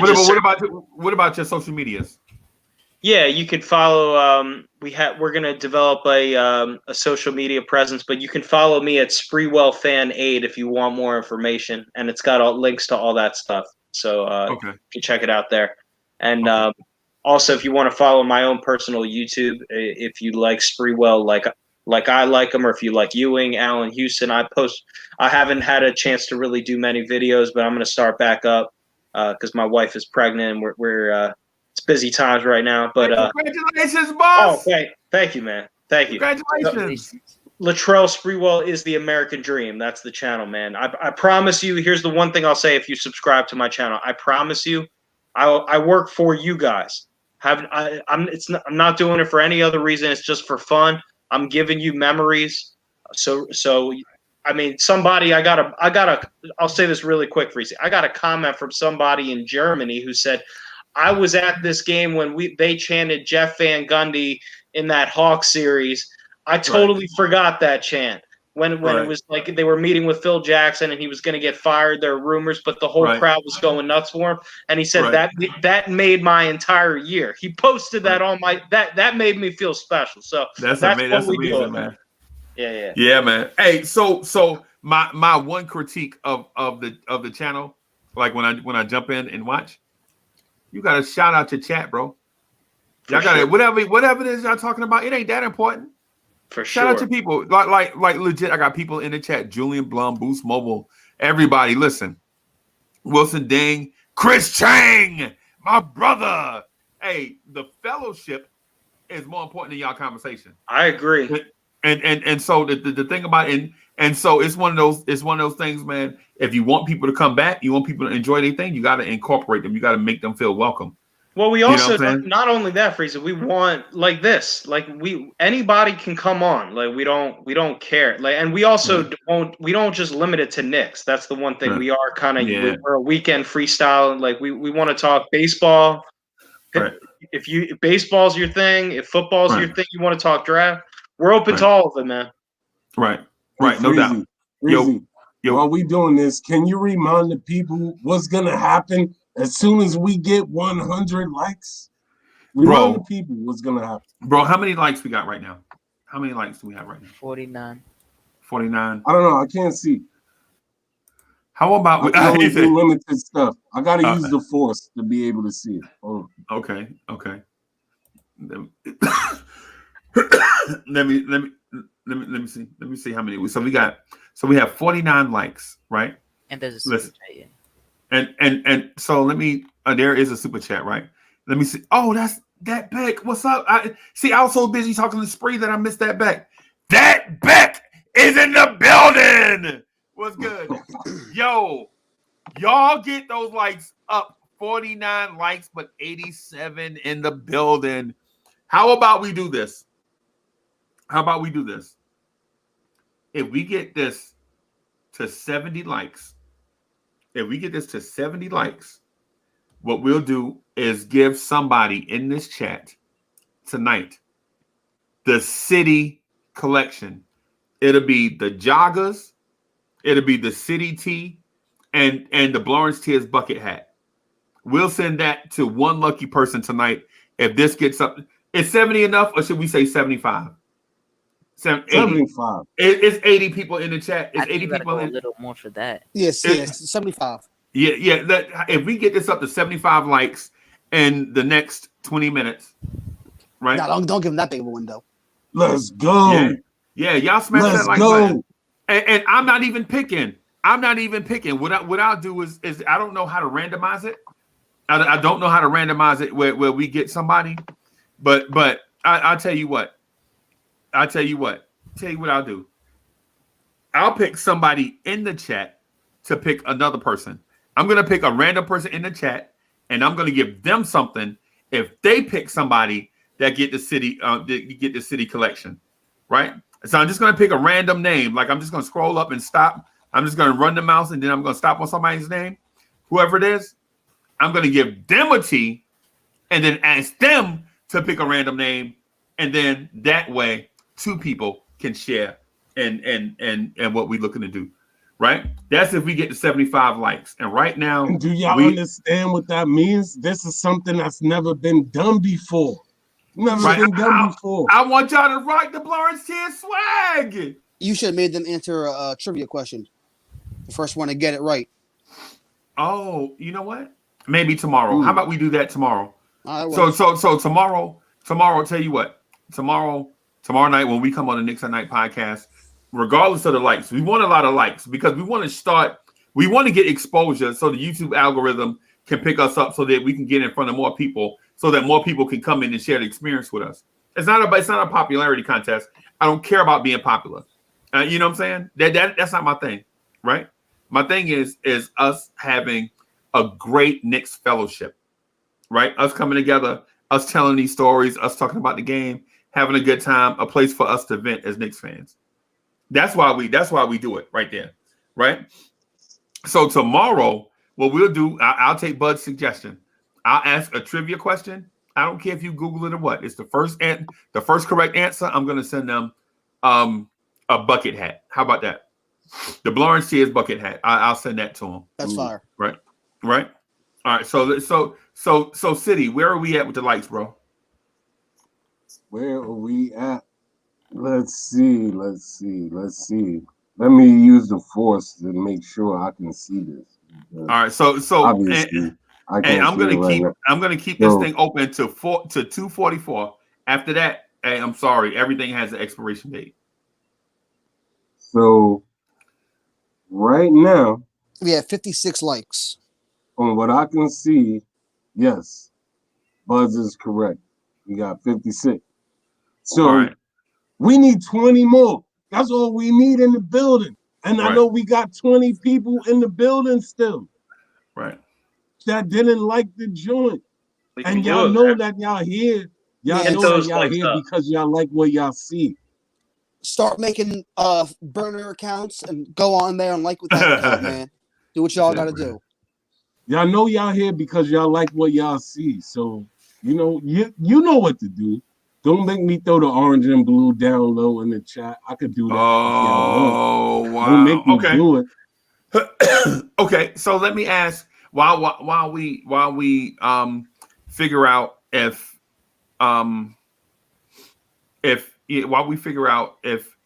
the chat loves us or not. What we'll do is this: if you had to start the Knicks franchise all over again from scratch, right? Who would be the first Knick in Knicks history that you would grab to start the franchise with, Spree? I'm asking Spree first. If you had to start the Knicks franchise over again, like we're an expansion team, but all you had to choose from is former Knicks, who would you start the Knicks organization with? And yes, this is a trap question. So if you don't choose Spree, he's mad. If you don't choose Spree, you know he's going to be, how are you my biggest fan and you don't choose me first? Oh, do I have to go in order or could I just name the starting lineup? No, just pick one person, bro. Just stop being greedy. Oh, you said only one person. You're saying one person to start. I said who the first person you would start the franchise with. This really should be an easy answer for everybody. Wow. If you don't say Spree, Spree's gonna be mad. Spree's my favorite player, and he's not my answer. I'm not gonna say Spree because that's not my answer. Wow! Are you gonna say Pat Ewing is the American dream? I'm gonna say I'm gonna say Walt Frazier. Yeah. Yeah, man. Yeah, that's an excellent. Yeah, It's either him or Willis Reed, yo. I'll It's say him or Walt Willis Frazier. Reed. Okay. So City, you're starting an expansion team. It's called the New York Knickerbockers, and you get your choice of creating the roster from scratch, right? Who is the first player that you pick from Knicks history to start the franchise with? If it's not Clyde, I'm gonna say it's Rod Strickland. Wow. Interesting. Very interesting. So Buds, right? You get to start an expansion team called the New York Knickerbockers, and your choice of players to start the roster with is all historic Knicks. No player from another franchise. Who's the first player you start the franchise with? Just to not copy my guy Sprewell, I'm going with Willis Reed, the captain. Wow. What are we doing, ladies and gentlemen? That's the MVP right there. He got his 2 championship rings. We better put some respect on that. He's the greatest Knick of all time. Oh, wow. I'm surprised we had God of Moses was on. You know who he'd pick? Frank Ntilikina. Yeah, he picked Julius Randle. I'm just joking. I was going to answer Clyde, though. I just didn't want to answer the same as Spree, so you got to go with Willis. So, Hadouken Sharon, you get to start an expansion team called the New York Knickerbockers, and they give you the first choice of all historic Knicks to start your team with. Who's the first person you pick? RJ Barrett. Yeah, I was gonna say RJ Barrett. If nobody says it, I'm saying it, and I was gonna say either way. RJ Barrett. What? I'm gonna go with a full spin. I love RJ. You just don't know where his career ends up. Hey, Robert Paul says Pablo Prigioni. Pablo. Good answer. So, Freezy, what's your answer? Andrea Bargnani. Oh, come on. I'm just kidding. I'm just kidding. Hey, so the first name that comes to my mind is John Starks, but I can't pick John Starks first. Right? Nobody picked him at all. So right. No. I'm talking about in terms of me saying his name first. I would say. So that Beck said. Sai said Reggie Bullock. Wow. What? Hoodie Cat. Yo, are you Freezy? Huh? Let me hear this correctly. Are you trying to have Kev come on here and have a meltdown again? No, he having a meltdown right now. Listen, he having a tantrum on his bed, kicking his feet. When he heard Reggie use the force, but I don't know if I could tap into it like that to stop Hoodie Kev from coming in here and wilding out. Like someone I would pick behind RJ Barrett is Alec Burks because he's like MJ. What? Yes. What? Yes. What? Like MJ? Yo, what are we doing? That's almost as bold as me saying Steven Adams shoots threes, yo. Oh wow, that was so crazy. Yo, what are we doing? Yo, no. See, I see what y'all trying to do. Okay, bro, you are 9 nights away. Spree did it. You are 9 nights away from giving away your city joint. Hey, you are 9 nights away. Oh, that's crazy. That's it. Yeah, 9 nights away. That's it. Yo, we almost there. Let's go. Yo, hey, Felix Pizarro, what's good? Hey, how many of y'all made burner accounts, man? Yeah, my chat family, y'all already know what to do. So my top 3 Knicks of all time are Clyde Frazier, John Starks, Michael Ray Richardson. It's tough for me not to include John Starks and Michael Ray Richardson in anything concerning the Knicks because of the moments that they presented for me as a Knicks fan. I can't believe no one said Bernard King. So I got a question for you, Freezy. I got a question for you. SB said Jordan. SB said Jordan because he owns the Knicks. SB talking sports. I got a question for you, Freezy. Yep. Who's the best Knicks dunker? The best Knicks dunker of all time. Kenny Skywalker. Nate Robinson. Yeah, he's down. Right. Nate Robinson. The best all-around dunker or the best two-handed dunker? The best dunker. The best dunk contest. The best dunk contest dunker. The best dunk contest dunker or best the best in-game dunker. In-game dunker. Dennis Smith Jr. Wow. No way. I'd probably say Nate Flight White. I'd probably say Nate Robinson. No. Yeah, Nate got to be. Flight White is excluded. He doesn't even get a pass. Kenny he doesn't even pass go on the Monopoly ball. Nate Robinson probably is up there. How about I go Amari Stoudemire? I mean, that's a valid pick. For 1 year? Yeah, yeah. See, that's tough, man. That's tough. Hey, y'all feel like so I'm gonna hang out for like 20 more minutes. Y'all feel like jumping on a Bulls fan? Y'all want to pick on a Bulls fan? I love picking on a Bulls fan. Yeah, anybody interested in cyberbullying? I love bullying. Yeah. I'll just bring bullying back. Make bullying great again.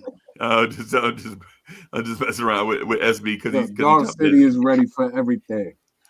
So SB talking sports. How does y'all playoff picture look right now? I was shot. Bro, the sad thing about that for them is that they can't even tank because they don't got a pick. Magic have their pick. Well, it's top four protected. They can't even tank right. Oh my god! They can't tank. It is top four protected. Yeah, I know, but they're not getting a top 4 pick. No, it's highly unlikely. But yeah, they won too many games. Yeah. Well, you know what? You never know with the lottery, bro. Yeah, exactly. Yeah. And they're about to fall a little bit more down the rankings over the next 2 weeks with Levine out. So never know. Right. Wow. SB, I know what you're going to say right now. I want to talk to you about the Chicago Bulls, and you're going to say, "Man, the White Sox look great." That I'd never liked that Vooch trade for them from the beginning. It made no sense for me. I don't know why. They went all in on a roster that wasn't very good as it is. Like they didn't go all in with the Vucevic trade. They robbed the Magic for Vucevic. They didn't give enough. That was fair value for a 30-year-old center. How many good years do you think he got left in the tank? Hey, 6 more likes, bro. We got 6 likes and 9 minutes. All-Star 2 years in a row. No, Vooch is a very talented guy. I'm not saying that by any means, but he's he is 30 years old, making 24 mil a year, I think it is, for another 3 years. If you're giving him another contract, it's not going to be at his best play. Hey, City, why you keep texting me and telling me that Hadouken is backstage? Hadouken Sharon is backstage. The only person backstage is Rob. Rob is the only person backstage. You know what? That must have came through mad late. See what I'm saying? I'm trying to tell you, I don't even know how to use my powers right now. Like, you know what I'm saying? It's just happening. It's probably one of those where it took a while. I didn't even know I did it. It's just happening. I just looked at my phone and I legit got the same message like 3 times. Y'all get those lights up because I'm doing stuff I don't even know. The force is strong with him, my son. We need 3 more. This is why. I see 71. Y'all wanted Dark City, now y'all got Dark City in the building. So y'all get those lights up. Yeah, right I see 71 likes. What do y'all see? Like, subscribe, and share. So let's figure out how to do it. So how are we gonna figure out how to get the because we need to get the person's name and sizes. And you know what? I'll tell you what. Have them DM you on Twitter.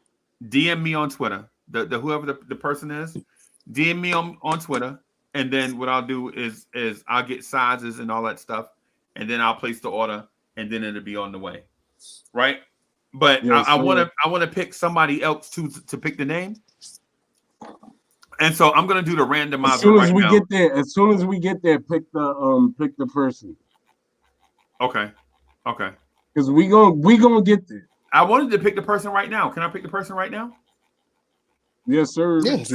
Let's go. Because I feel like it's gonna happen. Because I feel like it's gonna we're happen. 75 now. Oh, we made it! Let's go. Yeah, y'all definitely made some burner accounts, man. We made it. We made it to 75. And so I'm doing a randomizer right now. I don't know if y'all can hear this or not, but I'm just rubbing the mouse up and down. Close your eyes. Can y'all hear that? Yeah, All right. hear the scroll wheel. Yeah, All right. close So your eyes, so close so your I'm gonna eyes. close my eyes.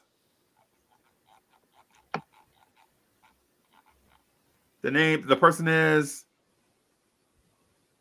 Rick V. Rick V, you are the winner of a Lawrence Tears bucket hat. Right? Shout out to Rick. Rick V, RICV. Right? You are. Congratulations, man. Yeah, congratulations, Shout out Rick to V. Rick V. Rick V was good. All right, Rick V, I need for you to pick somebody in the chat. And whoever it is in the chat is going to get the City Collection. It's a t-shirt, joggers, and a fisherman hat. A bucket hat. That hat fire. I'm about to order me one actually. I got paid. So let me jot this down. Rick V, I need for you to hit me up on DM me on Twitter. Right?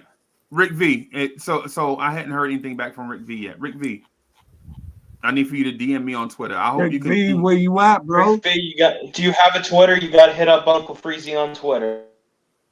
We gotta hear from you. Where you at, bro? What's your Twitter, Uncle Freezy? At Big Freezy.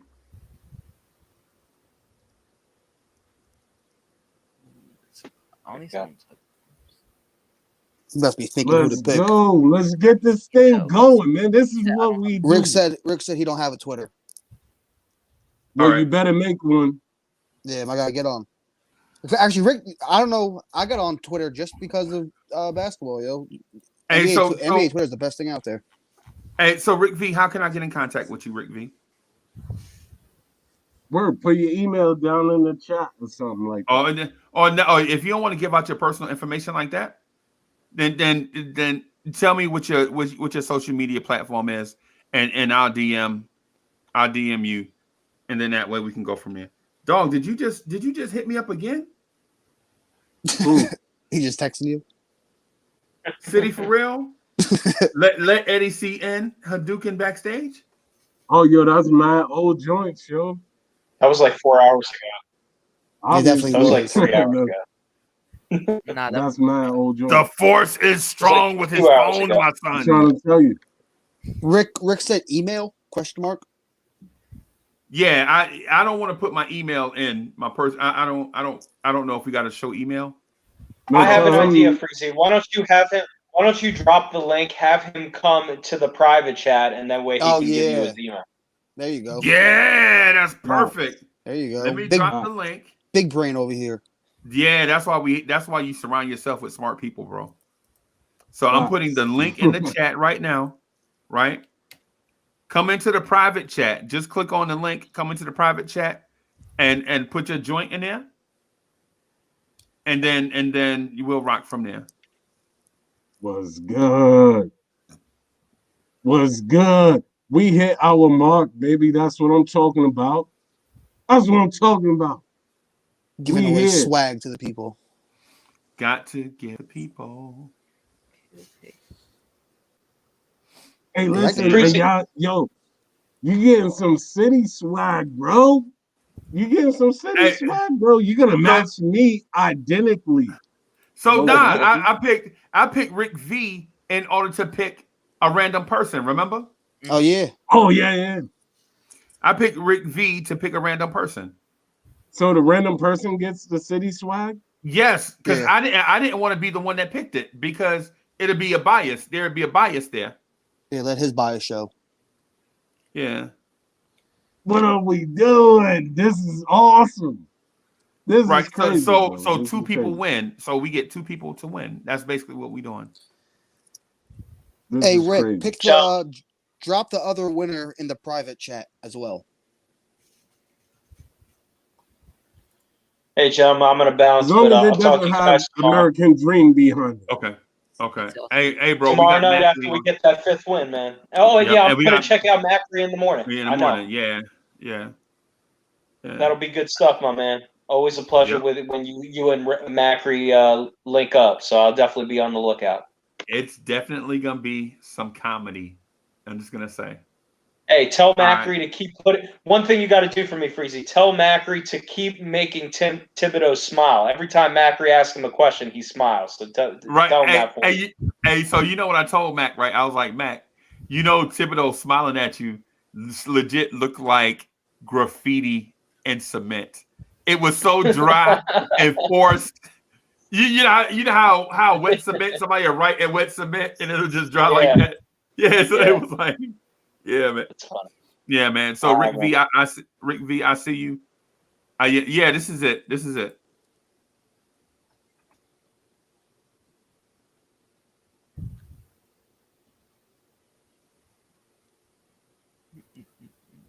All right.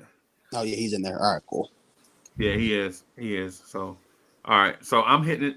So City, while I do this with him, would you mind manning the mothership while I correspond with Rick V?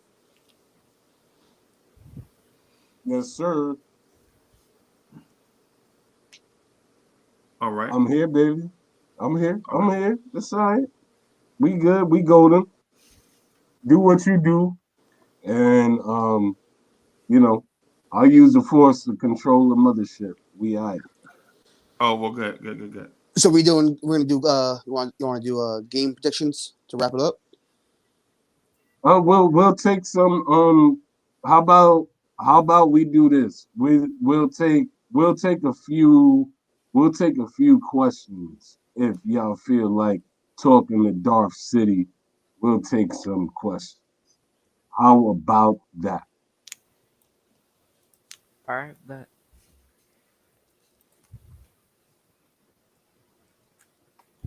Well, all right. We got a super chat from Nate Tape, $5. He says, Go ahead, get to it. He says, I disagree with half of what y'all say. Still best pot on YouTube. Shout out Jake was Zolik. I don't know how to say your last name, my guy, my bad. And the Sixers fan. Okay, he says shout out to the dude Jake in the chat who is a Sixers fan. We appreciate the $5, my guy. Yeah, Nate Tape, shout out to you, bro. We appreciate the support. We appreciate the $5 super chatter platter. It's the chatter platter. You know what I mean? We appreciate it, Nate. all right. So, Chad, what questions you guys got? Get those questions in the building while y'all can, man. We here.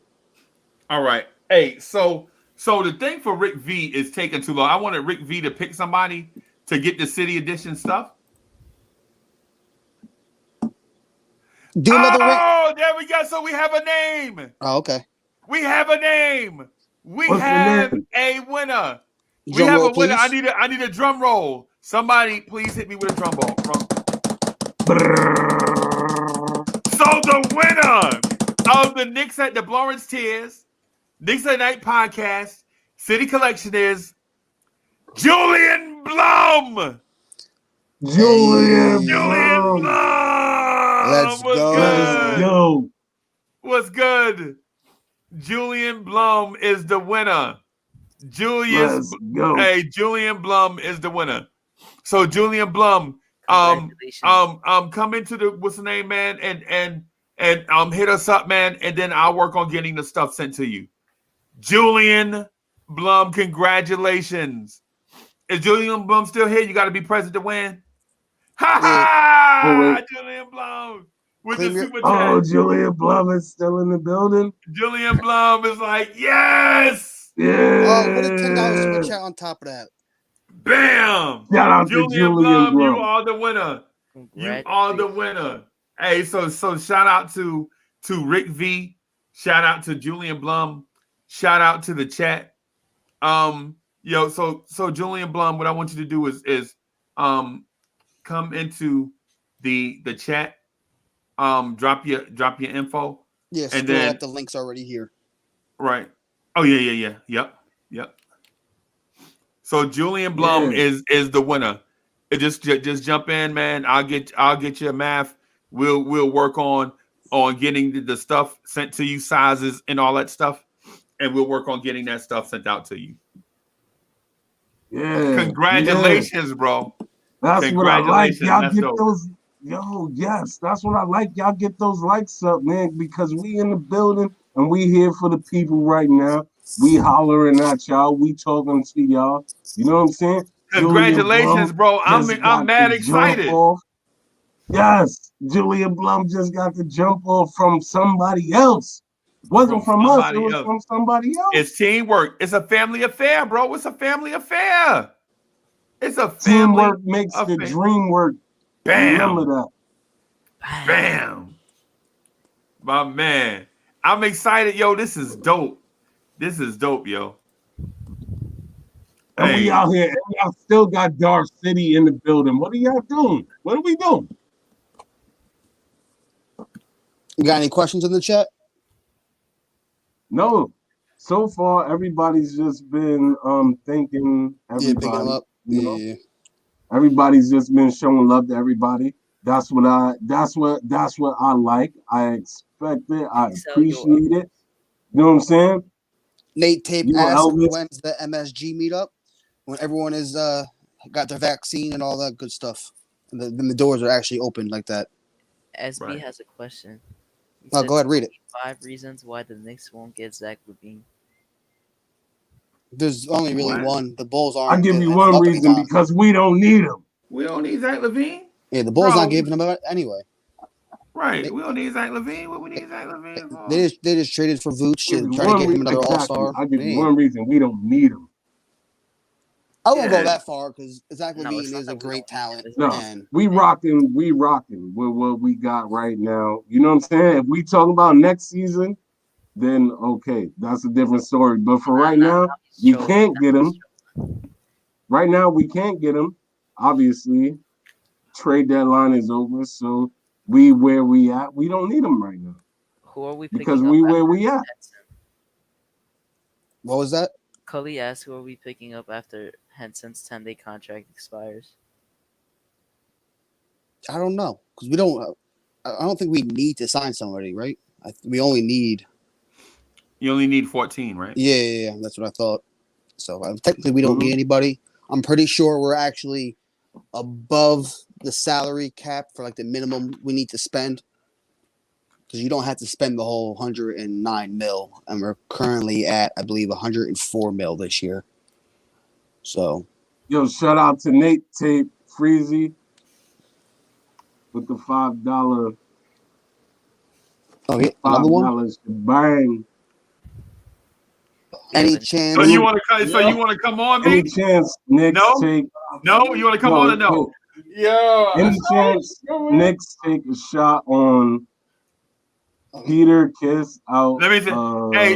Hey, you want to come on or not? Huggers. Yeah, I'm good. Ryan, next year, kid is a high IQ, athletic player with the. Yeah, you could hear it a little. Gunny gun. So he says he's got the gunny gun. Right. Yes, sir. I give you the information. I don't know if I want to come on now. Now, hey. So if you don't want to come on, bro, I can keep you backstage, and just go in the. You'll see the private chat. Just go in the private chat and put your email in there, and then what I'll do is I'll email you. You just put your sizes and all that stuff in there. And then I'll get the stuff sent. I don't know if y'all got my size on 3X tall. So what? All right. Cool. So what, bro? Right, you think we got everything? Yeah, you think I'm gonna discriminate, bro? No, we got everything. You think I'm gonna discriminate against big light skinned dudes? Yo, you think I'm gonna discriminate against big light skinned dudes? Bro. Oh, you did that. You look just like my brother, though. Yeah, he passed away like 3 years ago. Oh man, I'm sorry about that, like him, bro. My show is crazy. Hey, yo, it's your show, man. Oh, Yo, hey, so I ain't gonna lie to you, right? So I shaved the beard this afternoon, right before I did Knicks freestyle with Ghetto Intellect and Free Keith, right? So I went out after that. You know what I'm saying? Yeah. Dog, like everybody I passed was like, "Yo, you know who you look like?" And I'm like, "B, I'm just trying to buy some oranges and go back home." Right? Why y'all wetting me? All I want is a Pepsi Cola, bro. That's all. I'm trying to get back home. My wife sent me out for a loaf of bread. And people are like, yo, you look like that dude that be diggity. You know what I'm saying? Right? They like, yo, you look like that gospel singer. And I was like, oh my gosh, man. All I wanted was some bread. Right. And people are like, yo, you look Come on. We got a Nets fan in the chat, guys. Yeah. So anyway, I'm gonna go ahead and did you put your stuff in the chat already? Huh?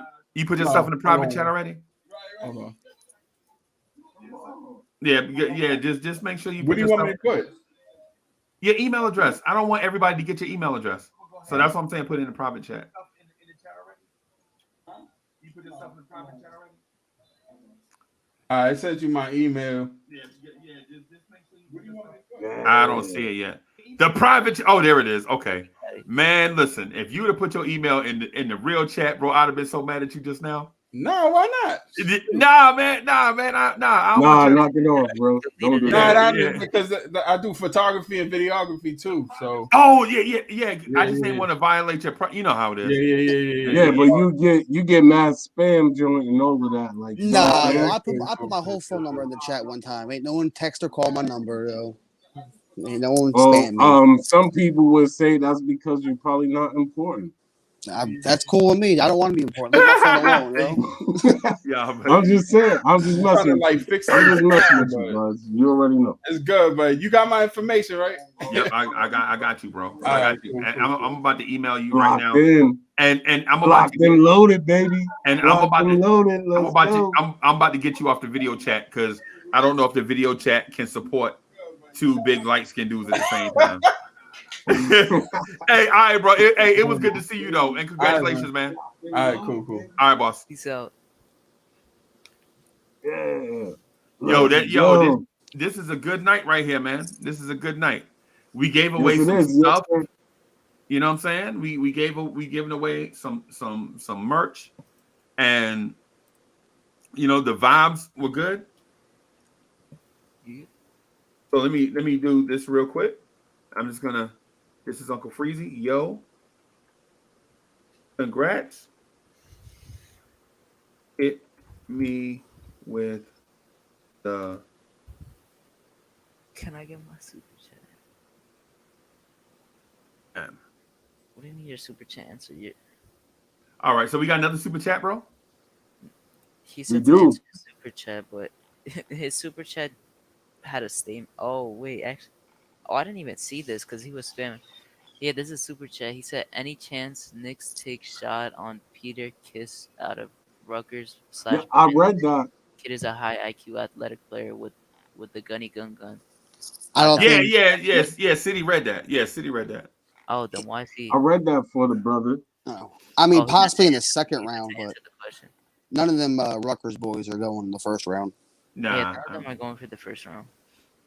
Nah. I mean, maybe second round. What do you think? Third round? I don't think we even take a second round pick this year, man. I can see us doing. I don't know what we do with them, the two we have, but we're not bringing on 4 rookies. I don't know if we trade them for another year, if we trade up for another first round pick or what. But we're trading up our picks for a better pick this year. I know it's happening. Yeah, but I don't know if we trade up to top 10 or if we take one of our later picks and move up a little bit and move up to maybe late teens or something like that with our, say our Mavs pick or something. We're 1 like away from 80, so if you guys haven't hit the like button, make sure to hit the like button. And you got the subscribe button right below it and the notification bell. Hit that. Yeah, definitely hit that subscribe button. Hey, Freeze, do you ever get any reach outs for sponsors? Not yet. You get there. Not yet. We'll probably now. What I do get though, and I ain't gonna lie to you, I do get a ton of offers to come on other people's joints, but I'm not really feeling that. Yeah. Right, and the reason being is because I'd have to be absent from this in order to do that. You know, we do the live stream twice a day, right? And then I work a full-time gig. Like I got a some business to run, and then you know what I'm saying. Plus, my smoking hot wife wants some attention, right? And so I have to do. And then plus my dog legit is a attention whore. My dog is a bigger egomaniac than CP the artist. Oh damn! You thought that was impossible? My dog has a bigger ego than Hoodie Kev. And y'all thought that was impossible, bro? I promise you, it's real. I promise you, it's real. So in terms of the sponsors and stuff, I hadn't even put my information out there on YouTube, and it's because I just kind of like our niche. Yeah. Like being mega big is not impressive to me, right? Being like hanging out with buds to me is dope. You know what I'm saying? But you'll get that Manscaped money sooner or later. Yes. well, yeah. Long as they know testimonials. Like dudes coming, like I was shaving my balls, and I don't want that. Yeah, dude's giving you. I want no testimonials, bro. No, I don't want dudes like hey, Uncle Freezy. I took a picture. I took a video. No, bro. No, thank you. No, thank you. They're just really doing that on Knicks Fan TV, calling up, letting them know how the product works. Right? Yeah. No, thank you, bro. No, thank you. You know what I'm saying? I legit listen. My guy, the entertainer, bro, is the salt of the earth, bro. The entertainer is the salt of the earth. He has been the nicest person to me since day one, and he'll be on the show either today or one of these. He wants to be on, and I want him to be on. We just have a scheduling conflict, right? But bro, dude has a sponsor and the super chats. He can't even talk sports anymore. He legit is answering super chats the whole time he's on. Right? Because the fans love him, bro. Yeah. They love what he does, and he's sincere to them, right? I can't wait to be on with that guy because that's my dude. We go back a little bit. Right. I like it because we all started off in the same place. Like we all started out in the virtual chat on say people's joints like Sim and others, right? And then we legit just, you know what I'm saying, eventually blossomed and went in other directions. But when we get on, you can tell we have a connection, man, because the chemistry is there. Like I legit start saying stuff and he'll laugh and like finish what I'm about to say. You know what I'm saying? So or at least is knowing what direction I'm going in. And so he'll be on. We'll have Macri on. I like the dude. Jeremy Cohen from Knicks Film School. Yeah, I like him. So I offered him an invite, but to others, so the thing is, I don't care about the other dudes. I would rather have y'all on and us chop it up. And I know that sounds petty, right? But you know, I would rather legit talk to Buds, Hoodie Cav, City, Rob the Nick, Hadouken Sharon, G Money. Everybody else, because we legit have a community here. This is not about us stargazing. We ain't stargazing, bro. We just legit get on here and just chop it up, man. That's what I want, right? Other channels have more subscribers than us, and they have more fancy people than us. And you know what I'm saying, bless them, let them do their thing. With us, we in our lane. This is our bag right here, right? Who else, Buzz? Who else gonna let you come on? Who else and not let you, but who else will have you on and just let you chop it up the whole time? Yeah, exactly. You know what I'm saying? Yeah, there ain't many of them. Yeah, and so it's reciprocated. It's appreciated. You know what I'm saying? Bud's come on. Yeah. I laugh. I love because Bud's gonna say something. Bud's gonna say something crazy like twice a night, and then be like, "Oops, my bad." You know, because the Steven Adams thing was funny. I really heard Steven Adams. It is what it is. Yeah. But at least we know who we dealing with, man, and we know Buzz is sincere. You know what I'm saying? In the way he approached stuff. So, but anyway, let's wrap it up. And not get choked out by Darth City. I mean, come on. So City, let's wrap it up here. You okay with that? Yeah. Hold on. yo, I'm okay. Yeah, man. If that's what we doing, that's what we doing. I'm okay with that. Okay. I'm good. Like, you know what I'm saying? You want to ask what the prediction is and then wrap it up? Yeah. Sure. Do I it. already got mine set before. All right, who want to start? Go ahead. Y'all already know mine. I told y'all earlier. I don't want to repeat myself. All right, so I think we lose. I think we lose in overtime. I'm going to say 121 to 117. Okay. Yeah, I just don't see us winning 5 in a row. I didn't care who the game was going to be. It could have been anybody. I think we would lose. I don't think we get 5 in a row for some reason. Right. I think we get 5 in a row.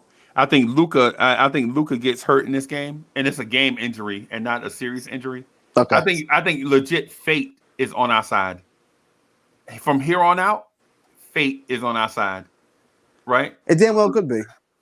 You know what I'm saying? That's just my belief. I think from here on out, I think fate. I think destiny is going to control how far we go. But if we're going to beat them, I want to beat them healthy. You know, I don't want Luka to be out to beat them. Right. No, I mean, I don't care, bro. Oh, I don't want Luka to get hurt. Yeah, I mean, a W is a W, and it'd be nice either way, but it'd be sweeter with him healthy. Right. Yeah. Right. So like I said, man, I got this thing on. Recycle that win, baby. That's all I'm saying. Yeah, and I said 123, 116 yesterday, so I'm sticking. I don't want to repeat myself. So we good. All right. Well, I'm gonna get out of here, man. Go get me some grub. I was eating doing the thing, man. Eat me a little snack. Yeah, I'm about to go make some food right now too. Yeah, man. So I'm gonna holler at everybody everybody in the chat. This was a great night, man. I think we had a breakthrough tonight. Shout out to everybody in the virtual chat. Thank you to everybody that participated in the video chat, man. Hey, we legit love y'all. Everybody that's in the video chat, remember, y'all are legit becoming personalities, right? So make sure that y'all get in the comment section. This is for Hadouken and Sharon and for Buds and everybody that robbed the Nick City. Make sure y'all get in the comment section and mix it up with the people, man. They legit enjoy watching y'all on the screen, right? And so if y'all get the chance, make sure y'all mix it up with them, man, because it make people day. You know what I'm saying? Because, you know, that's what we do this for the fellowship. So, yeah. Yo, one night I gotta take off just to get down there in the chat with the people because they already know I love the people, and the people already know I love them. So one of these nights, I'm gonna take off, and I'm gonna just be down there with y'all, chopping it up, mixing it up, mashing it up. Y'all know what it is. I don't know why more of them don't get on the show with us. Y'all all welcome to come on. Right. It's we'll get there. We'll get there eventually, man. So all right, everybody. I'm gonna say peace to everybody, and I'm gonna do this for City. So I'll have a good.